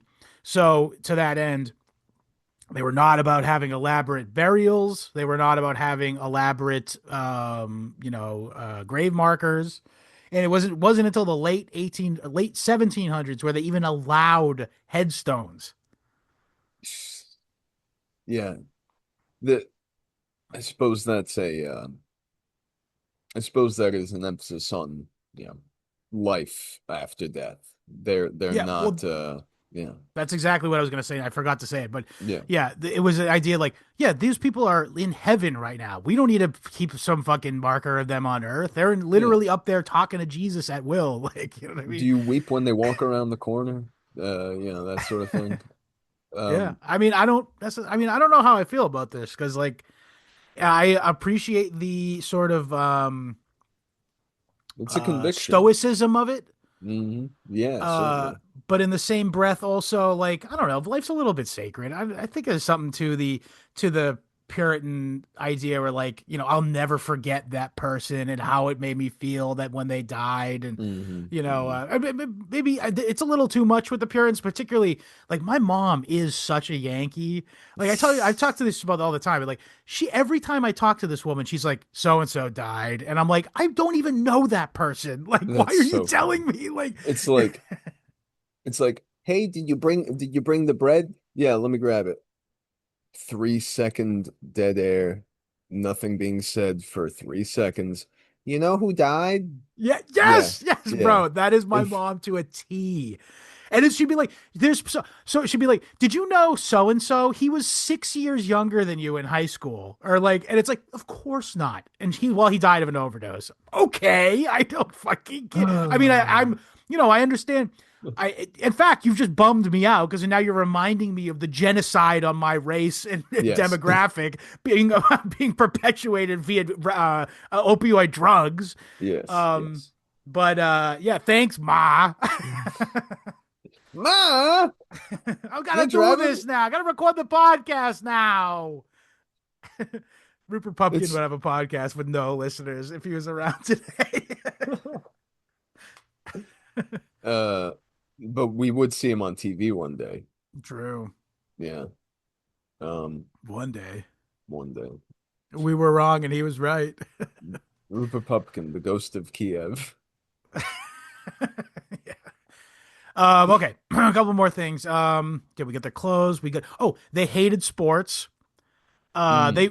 recognized they More than we thought do. kids should be playing like tag or like running Yeah. around in a circle and like and shit like that to burn off energy. But they were like ball games. No, that is a No. fucking A waste of ball? time.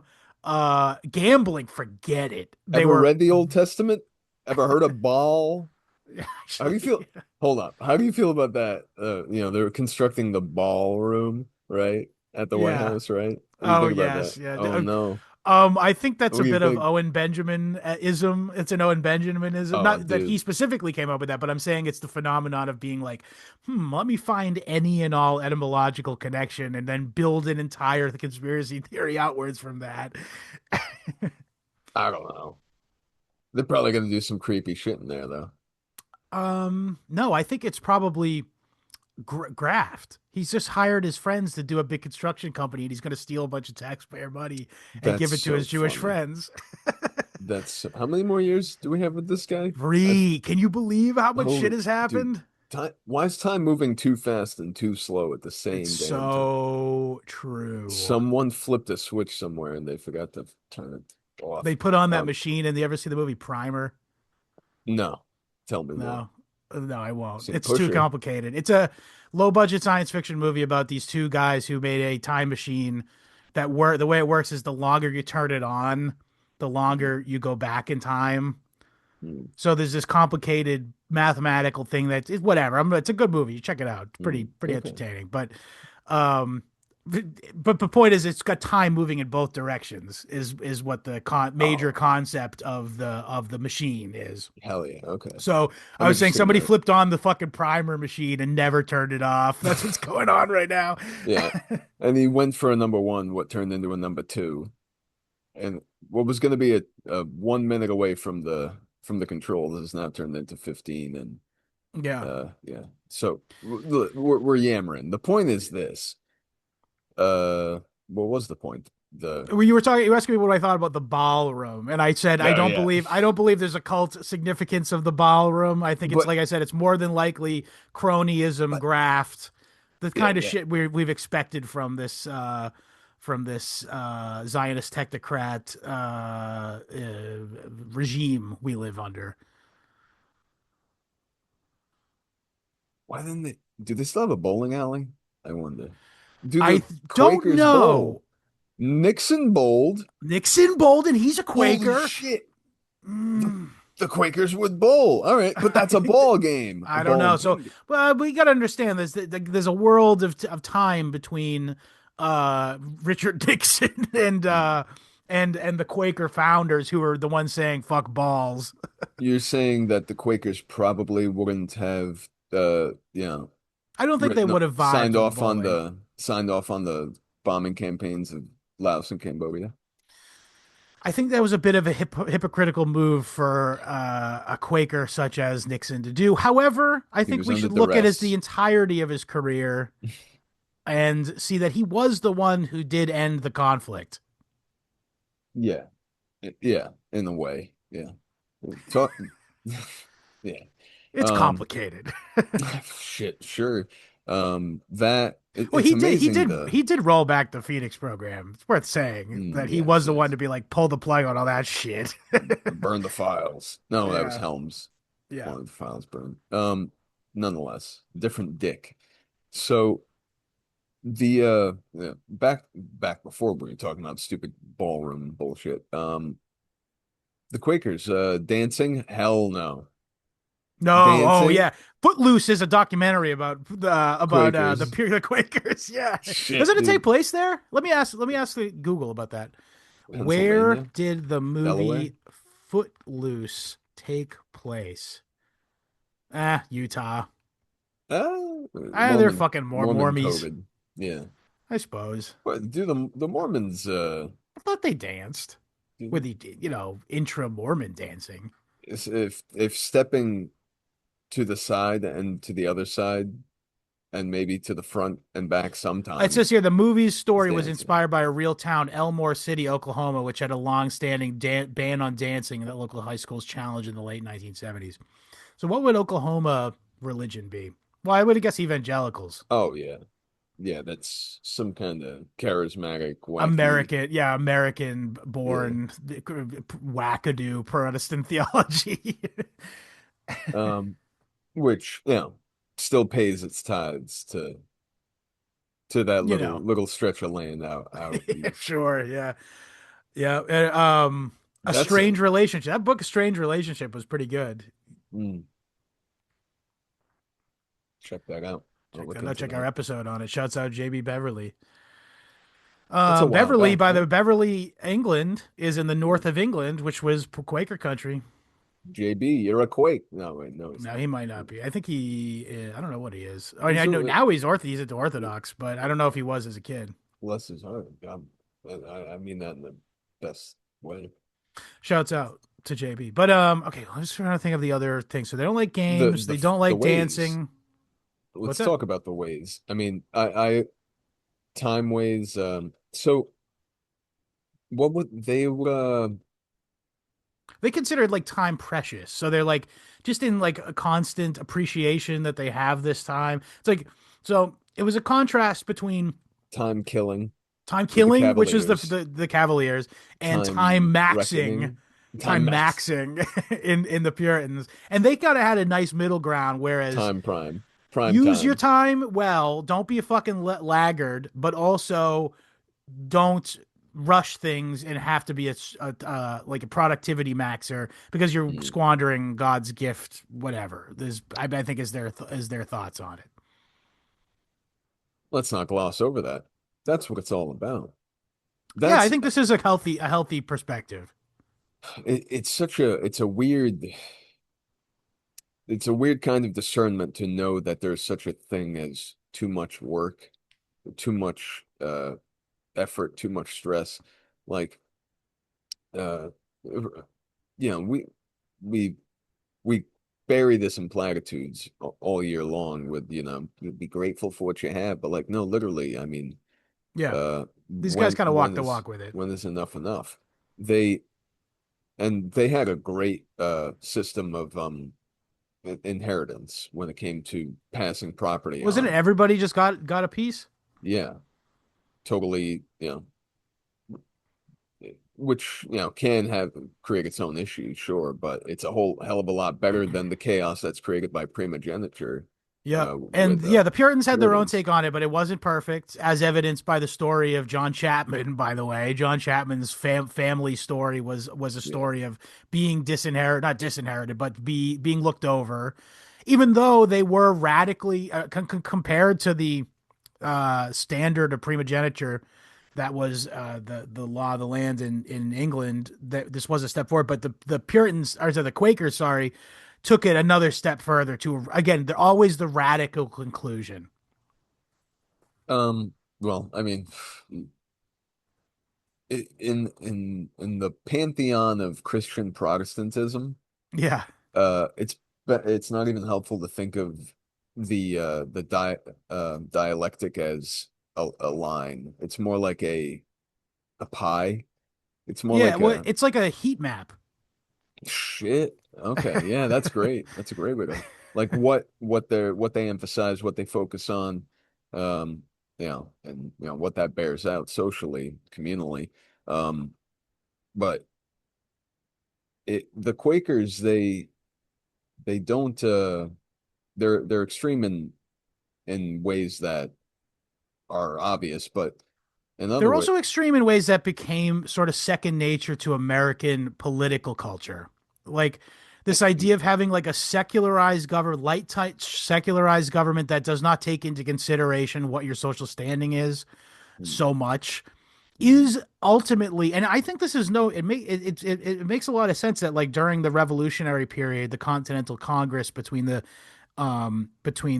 colonies, and in the period between the Revolutionary War and like the Constitution, the center of America was Philadelphia. And I think that is had a massive impact on the political culture of America. And again, this all roots back to the Quaker radicalism of rebelliousness or just radical nonconformity and Abstinence. obstinance.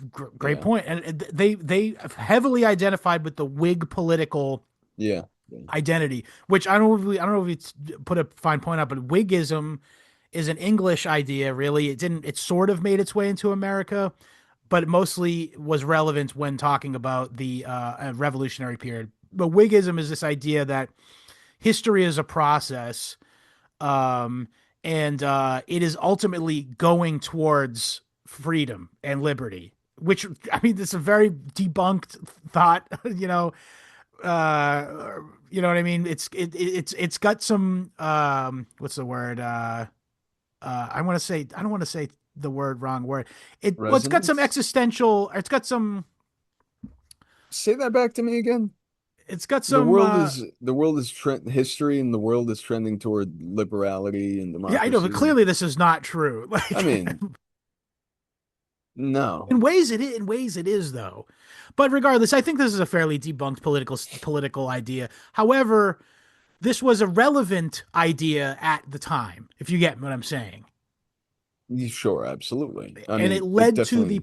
political environment with which the American Revolution and the eventual United States government and constitution was sort of Whiggism was the primordial soup with which all of the various patriot movements in the North, South, and middle of the American colonies generated what would become the United States government. And for better or for worse, by the way, because I mean, I'll be the first to say that obviously, I'd be the first to say I think the Constitution was a mistake. I don't think there's any reason why Massachusetts should have any political tie to the South or the Western, states. And there's no reason why we have to unilaterally decide on our leader, who will then extrajudicially change our lives massively. Yeah. And you could make the case the point of the Constitution was to constrain those powers, but then you look at the people who framed it, like Alexander Hamilton, and three parentheses not needed, who were immediately like, yes, we're going to use this to abuse this. Like that was the Yeah. intent, was to create a system that was simultaneously both constraining and abusable. And Mm. that's why I think the Constitution is a mistake. And it's fine to have multiple. Look at fucking Europe, man. Look at Europe until the EU, man. There was all kinds of different countries that lived sometimes in harmony, sometimes in war, but we could have a non-aggression pact between our various states. That's all I'm saying. Like Yeah, no. the And people, Confederation Articles of Confederation, I have to look deeply into what the terms of it were, but yeah. it seems to me that it was more than enough. Mm. And fuck the Constitution.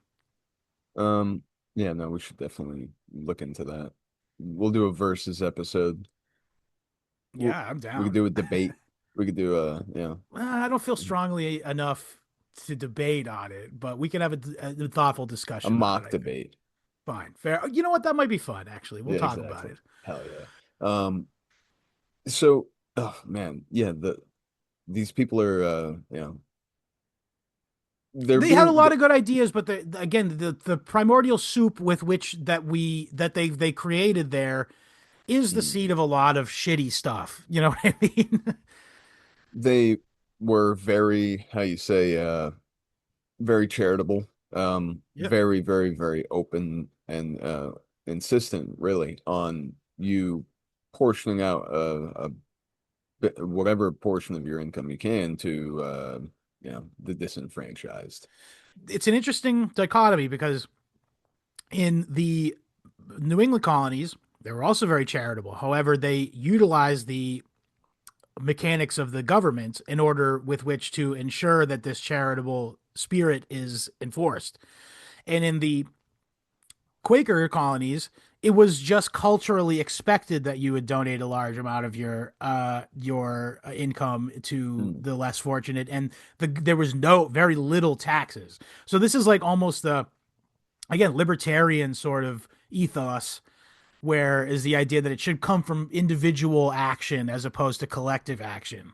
Well, and how do you organize that, Scott? How do you make sure if you don't You, go through the everyone needs to be government? culturally identical. That's the problem. Well, okay, that's one, Scott. But you can't. You have to go through the government to make sure that your money's being used correctly.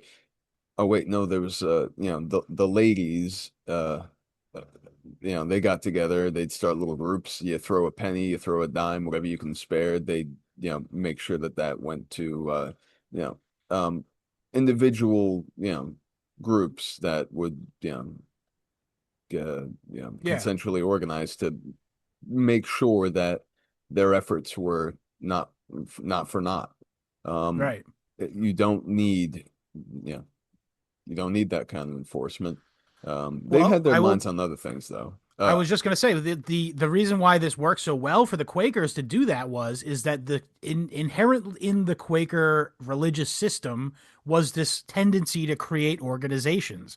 Like the way that these meetings worked was there was a weekly meeting, a monthly meeting, a quarterly meeting, and a yearly meeting, and they increased in whatever the amount or more amount of time, the discussions that were had at this were more important. If you get what I'm saying. So Mhm. real big policy decisions would be done at yearly meetings, and at like the monthly meeting, they would like mediate like disputes between families and stuff at these things. Like Oh this is shit. another thing. So they had this really light touch government where they had sheriffs, much like the English county system, Hmm. and they did operate in the county system, by the way, Hmm. but it was considered sacrosanct that you would ever, it was absolute sacrilege that you would take another Quaker through the courts. Like if Hmm. you had a dispute with them, as opposed to just going to the meeting, going, guys, we got to talk about this thing I'm having with the other family. And they would, the meeting itself would self govern and figure out a resolution, be it fiscal or whatever, or a punishment would be dealt out sometimes if there was wrongdoing. And it was just unthinkable that you take them through the government. That this is unique to the Quaker system, and it's a reason why I think that private charity thing was so prevalent amongst them, as opposed to in the Puritan world, the government and church was pretty much the same thing. In fact, you could not be part of the government unless you were a member of a or educated in the way that a clergyman was. And so it made sense to them that there would be a governmental arm or a governmental aspect to the redistribution of wealth. You know what I'm saying? Get what I'm saying? Yeah, yeah.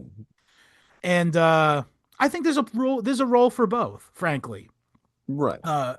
There, frankly, particularly in today's debased currency usury hellhole dystopia, there is less incentive for us to, or there's less wiggle room with which for us to give money to each other, give money to the less fortunate.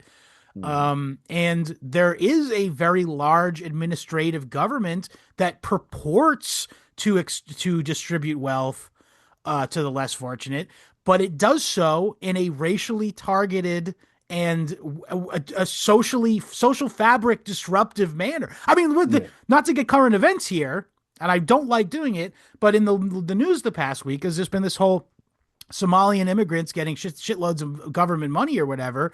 It's like, okay, the Puritans, when they created the system where they would be taxed at a slightly higher rate than their compatriots or in other places in the world, with which to distribute money alms to the poor, they saw it. They visually saw it. It Hmm. actually enriched their society to Yeah. have less people on the streets begging. Whereas here we have a massive proportion of our income taken from us and redistributed to people who openly scorn us Hmm. and Hmm. hate our way of life. Now, see, Yeah. there's a role for both, is what I'm saying. So the problem is that you have this system that is actively antagonistic towards the people who actually create value in the country, The problem is that that's not conservatives and reactionaries too will say, well, well, I'll just say conservatives, not maybe not reactionaries, but conservatives will say, well, the whole system of taxing you is the problem. We need to go back to the Quaker model where we only giveth of what we want. See, that's just a spook. You can't do that. It's too late. What Mm-hmm. ought to happen is that somebody who actually has the best intentions for the people writ large, and not particularly strategically fucking applied, aids. It's just. I mean, listen, this is a fucking very very old hat thing to say, but it just has to be. There's a role for that sort of redistribution of wealth, but it has to be coming from the place of the Puritans where they were like, no, this is to actually enrich our society at large. And again, I don't have any problem with the Quaker ethos because that works really well within Quaker society. You know what I mean? And if we were all like that, great, but we're not. And also, they didn't. It worked well because they weren't being taxed out the ass, too. By the way, Mhm. Absolutely. sorry to go Um, on a little rant here, but no, yeah, I'm just it's bracing myself essential. for the next wave of Hasbara, in with the justifications for aggressive fucking regime change. Just here's I don't want to get again. I don't want to get. I already spoiled it by talking about the Somalia stuff, so I might as well just go full hog here. Keep your fucking eyes peeled this week and next week as who's saying it's actually base to fuck up Venezuela. Just keep your fucking eyes peeled. That's all I'm saying. And watch who says that because they might as well be saying, thanks for my $7,000 check, Israel. That's what they might as well be fucking saying. Anyway, I digress. No more of that. I think I'm coming up on all the stuff I have to say about the Quakies, though. Let me see if there's any other ways that they or freedom ways, power ways, order ways, social ways, Yeah, freedom dress ways is ways. important because freedoms they genuinely did have a sense of political liberty, Mm, in the sense that um, the I mentioned the sheriffs before. They had this like really strict way of determining who would be sheriff and how long. It ensured that there would be no corruption because they had term limits and then ineligibility as well. They had yearly elections, which means, by the way, to have this like very uh, sophisticated political system is you have to have a very engaged populace, essentially. mhm. And Which that they in a were. way, yes, they were. It was culturally Mhm. speaking, they were very into that sort of shit because of the nature of the discussion nature of the Quaker meeting. It's everyone Mhm. had an opinion, as an opinion Mhm. based religion. Ergo, it led to a populace that was very opinionated and had opinions about how things should be run. Therefore, there was a healthy political um, environment with which people's policies that actually had like the policy mattered for who was running. You know what I mean? Whereas in probably in both the Puritans and the Cavaliers, it was you were voting for the guy, the Mhm. personality more so than the actual policies, because policy was not going to change essentially. Certainly not. It worked for in those settings. The way the policies were set was already in favor of those who could engage in the political process, anyways. So, um, uh, Quakers sort of decided not to. They opted out as much as possible. Yeah.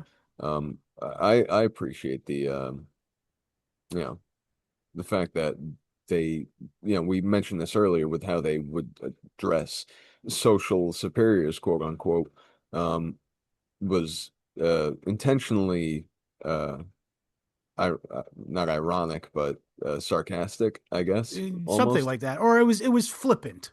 Yeah, there you go. That plus the fact that they're the reason we all greet each other now formally with a handshake. That's right. I forgot That's about that. Yeah. which is an incredibly, never mind the, how political parties operate and all, that's obviously That's such a important. huge cultural impact, on us as a That's The world's like that now. Quakers created that yeah, that's cool. because it's Or two equals shaking hands. That was the yeah, concept. It's two equals shaking hands, and there's neither of us has an edge over the other. Whereas prior in all other English social strata, they would doff their hat or they hmm bow depending yeah. on who had the status, and some of it Quakers was social, again. some of it was enforced by law, and some of it was enforced by social norms. Yeah, But the Quaker said, "Fuck all that. We're two equals. Every time we greet each other, we shake in our hands like two equals." I like they that. I took respect that. absolutely. They took beatings over not Yeah, that. doffing their cap. Yeah. Uh, yeah. Um, and that is something that I mean, we're lucky now that we.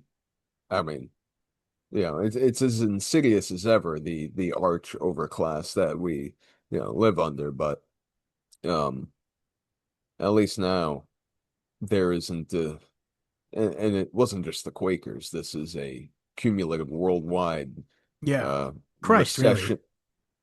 Thank you, Lord. Yeah, this recession of deference to uh fake Hierarchy. fake icons of veneration, icons of yeah of worth. Yeah. So the Quakers, they walk the walk, just like you said, and it's Yep. really is the most admirable thing. Um, what's sad is that they actually, they had no standing army, but that's also a fun one. Um, Again, they this would have been disastrous if they had tougher Indians, by the Oh, way. dude, yeah, what luck. Which kind of speaks to their, how maybe God looks kindly on their Hey, mission to one I'm degree not or gonna say it. another. No, I'm not gonna say that. Nay. Interestingly, though, in the next chapter, this will come apparent. Um, but because of the fact that they were had this tendency towards pacifism, there did need to be shock troops for the Indians out further west, which Yeah, yeah. came in handy when they had these, sort of these borderlanders come in the next chapter, of course, but like the Scots Irish and etc. The Irish and various other The ethnic mongrel minorities. class. Yeah, the mongrel class, but they were used as shock troops against the Indians because they had a more ornery sort of temperance. And if the Quakers tried to move out there, geez, they would have gotten chewed up and spit out. Yeah. Which, you know, as that land was bought up, that was, so much of the purpose. A lot of those people was just to be Johnny chewed up. Appleseed. Yeah. Johnny Appleseed. He would be making the apples to have them settle, and then those guys would sell their land to a more genteel class of probably Quakers, likely in Yeah. Western PA. Interesting. It's How do interesting the you way like them history apples? all circles, or maybe it's just us. We have God's hand guiding our podcast. I I hope so. I pray that is true. And it feels that way in a lot of ways. We do have these streaks of uh uh, Confluence, sure, serendipity. So, serendipity. That's pagan though. oh, It's literally an it Indian sounds it's like serendipid was like an Indian prince that like a oh, yeah, it's a story about fucking Hinduism, his serendipity, yeah. huh, interesting. All You right. never Well, heard that before? You never heard that story before? no, I actually had not ever. I just like the sound of it. It sounds cool. It sounds like Victorian, doesn't it? Sound, yeah, it does. Serendipity. Yeah. Yeah, it sounds very pale and yeah, But faint. the dip Dip. should have dipped you off.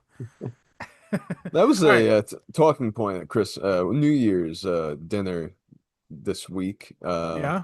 I dropped the dollar.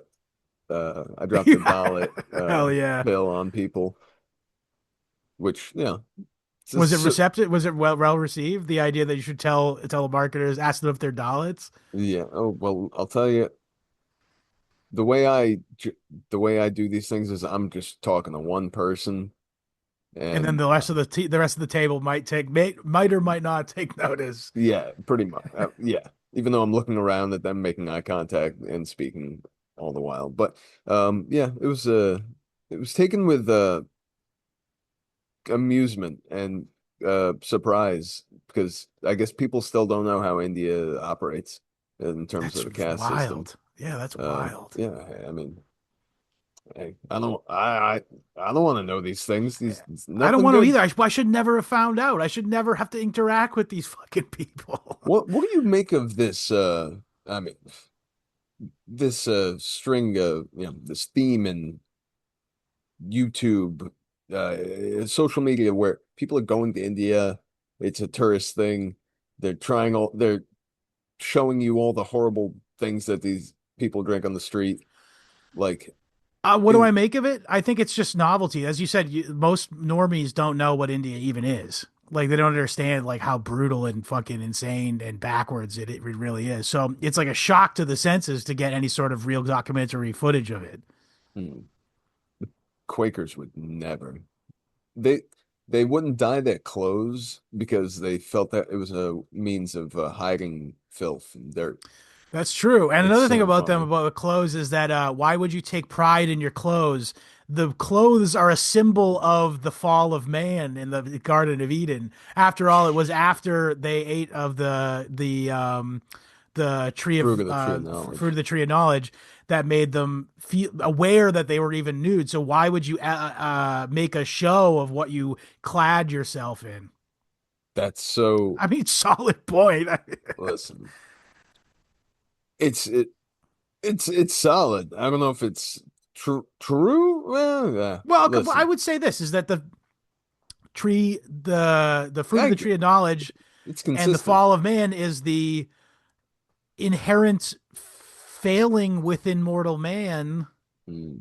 Yeah. with which all human conflict are sort of stems from, right? Is that fair to say? At least on a Yeah. metaphorical I, sense, maybe not in a historicity historical sense, but do they engage in anything that wouldn't be listen, if they're going to be that much of sticklers about clothes, what are they doing with all these meetings?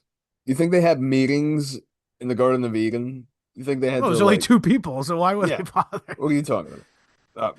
Listen, I'm not defending it. I'm just thinking I just saying it's a novel take. That it is. That It's a it is. novel take to have that.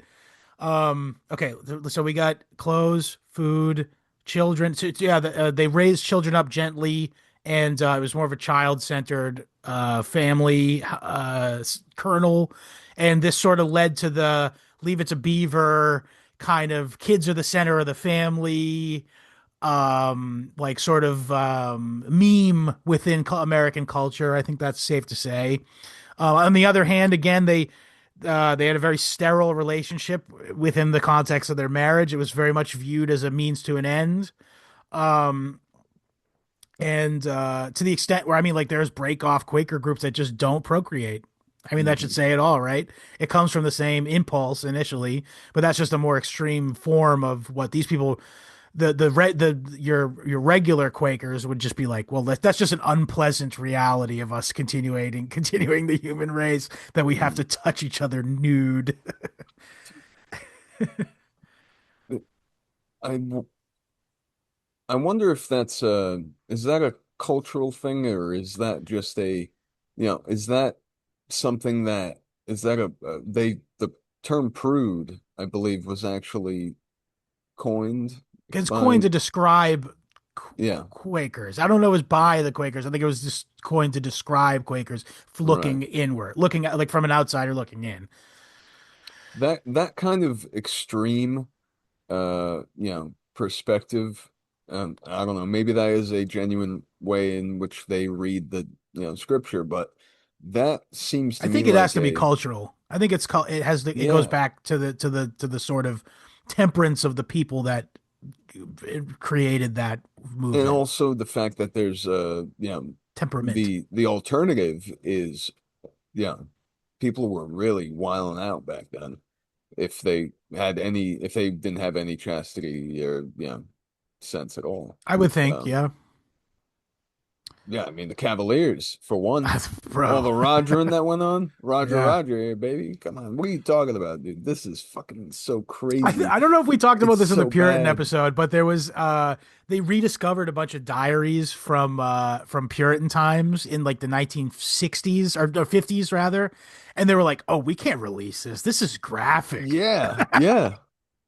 It had to be heavily censored because they were much more Open yeah, about there. But oh, this is a really funny detail about the yeah. Quakers is the Quaker women were so prudish about their own bodies is that they would Oh my. refer to anything from their neck to their stomach as their stomach, like as their waist to Yeah, their stomach, and yeah, everywhere from their waist to their feet as their ankles. yeah. So if they're like, my ankles hurt, and it's like, well, what do you mean by that? The doctor's literally Wow. like, please, you gotta help me. I'm just Do trying to you help you out here. yeah, but the doctor probably sees us 10 times a day I mean, because that's the problem. Yeah, he's yeah, probably a Quaker himself and has no problem identifying what she really means. But the where point on is, your upper ankle, lower ankle, middle ankle? right, but this Just talking about caused your a thigh. but for modern readers of these diaries though, it's like what the fuck are these bitches talking about? My ankle, you know? So it's Yeah. interesting. It's a interesting quirk. It's not my cup of tea, I'd say. I think that prudishness is not. I mean, I'm all for a little modesty, but that they take it to another level that I don't enjoy. Yeah, that but that's my question is that kind of extreme uh, so extreme that some people are just straight celibate. Um it it seems to me like another reactionary measure against what is probably an I otherwise think you're onto licentious something. culture, I think you're onto something. I think very it's possibly a reaction against trauma a lot of times. yeah. Like there's probably some individual cases of trauma where a conversion to Quakerism might be rooted in a reaction against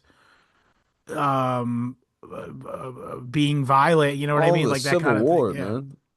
Yeah. all, Really all though. all the war for decades and decades. Then they have a Seriously. break for like 15 years, and then there's 100 years, and then there's Yeah. something. Oof. Like it's just this. And I mean, this may I don't know what's it called? Epigenetic. This is beyond cultural. This is like Yeah. a That is the word. yeah. This is a ancestral memory. If Yeah. that's Yeah. of It is horror for so epigenesis. long. Yeah.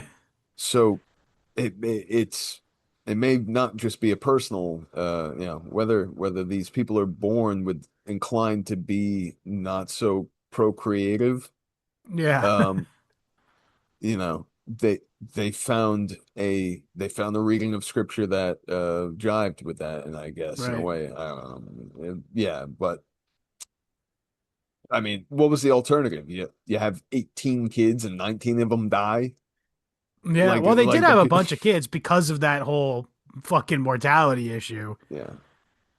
But interestingly though, they didn't have the like they didn't they had a more evenly distributed birth Hmm. because it was more like they were like, oh, we got to have kids so we'd have workers on the People, farm, you know what I mean? yeah. As opposed to the Puritans were like, we need to have a bunch of kids because God said so. Like, and in the South, they had very little kids. They had very few kids. That would become a problem because they would be more into like the act of fucking than. Or also the other problem was that they just had terrible, terrible, terrible mortality rates in the Hmm. South too. So that was also they were fighting a losing battle essentially. So they did as a result have less kids, and Who's that's why in the South the extended family became so important.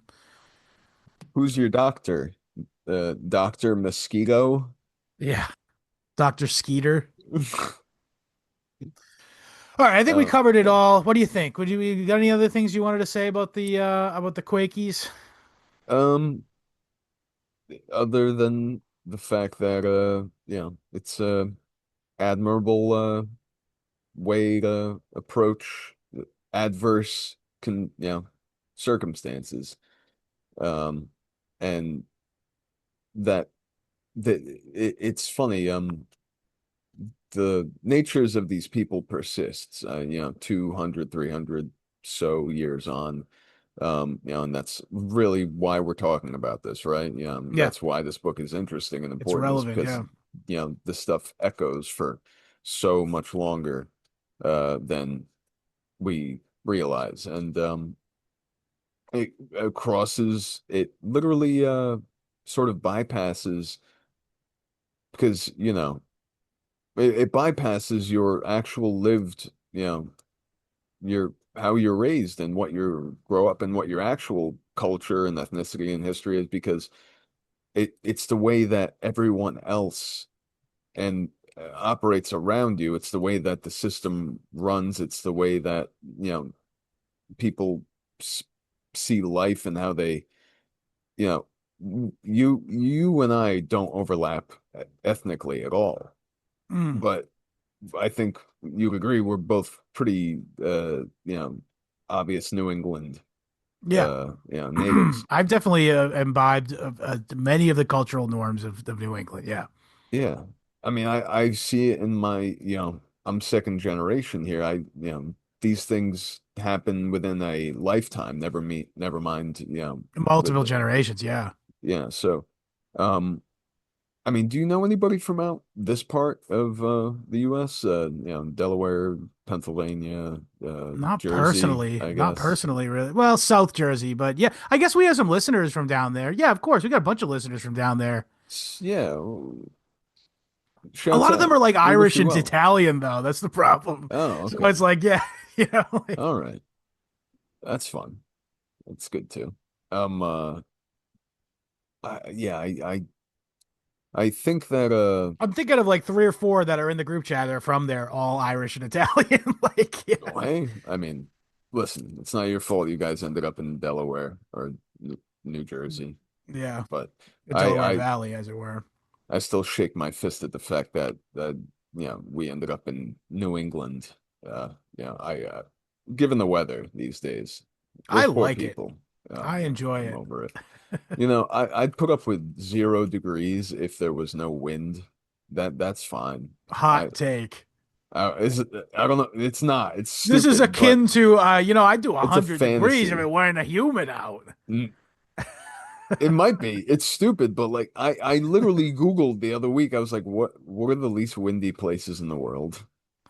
Can I What go are they? there? What are Can I they? live? It's like deep valleys and some Yeah, desert that somewhere. makes sense. Yeah, I don't think so, pal. Shit. Yeah. But all right, we covered it. So okay, it'll be a couple weeks before the final. We're gonna do the Borderlands section, which is shortest of all of the chapters, and the conclusion chapter in a few weeks. We have 2 episodes coming for you guys in the next 2 weeks with guests. You guys will enjoy them. But thank you again for listening as always. I hope you enjoyed the series so far. Um, www.historyhomos.com for the RSS feed. We're also available on iTunes, Spotify, YouTube, BitChute, Odyssey, Rumble, and sometimes Rockfin. Who cares? And but most importantly, if you enjoy the show and you want much more content that triangulates well with the content with which you've just enjoyed, join us over at our Substack at www.historyhomospod.substack.com. You get, for a small fee monthly, you get 4 extra episodes per month, meaning 100% more episodes, and they are of actual substance. It's not just bonus slop that is just being fed to you because, oh shit, we have to do an episode. They're all very thoughtful Let me tell you about episodes. me going to the airport again. Yeah. Or let me We don't tell go you, to the airport, for the record. So let me tell you that's a about my big part of new, it. yeah, my God. Oh, I've been to the airport a Oh, few yeah, you're times, right. I but forgot you it's sometimes travel horrible. for work. Yeah. Yeah, well, you just want to hear the misery? You Oh, it was read the, bad again. Surprise, surprise. I didn't oh enjoy yeah. it. Turns out they didn't work. They didn't, work Fix out the all the kinks. problems that I Yeah. identified last time. Jeez. But yeah, Oh we don't do man. that. It's actual thoughtful stuff where we, engage with historical texts and books and movies, and We just did a great review and analysis of Eddington, the most recent Ari Aster film, on last week's bonus episode. So it's all new, fresh content for you to enjoy. So www.historyhomospod.substack.com. Please help support the show. That's what ensures the show to continue the most. And yeah, so join us if you want to talk with us directly, join us at our group chat on Telegram. t.me/historyhomos is the channel. t.me/historyhomos chat is the chat. If you have any questions, comments, or concerns, or you'd like to buy a t-shirt on the dwindling stock of the History Homos t-shirts, email me your size and address at historyhomos@gmail.com. And if you want to follow us across social media on Twitter and Instagram, that's at historyhomospod on both of those platforms. Die with dignity. Patrick, how would you like to sign off this episode? I'll let William Penn tell you. The best recreation is to do good. Amen, homos. I'm trying to hang on. There we go. Bye, everybody. Later, homos.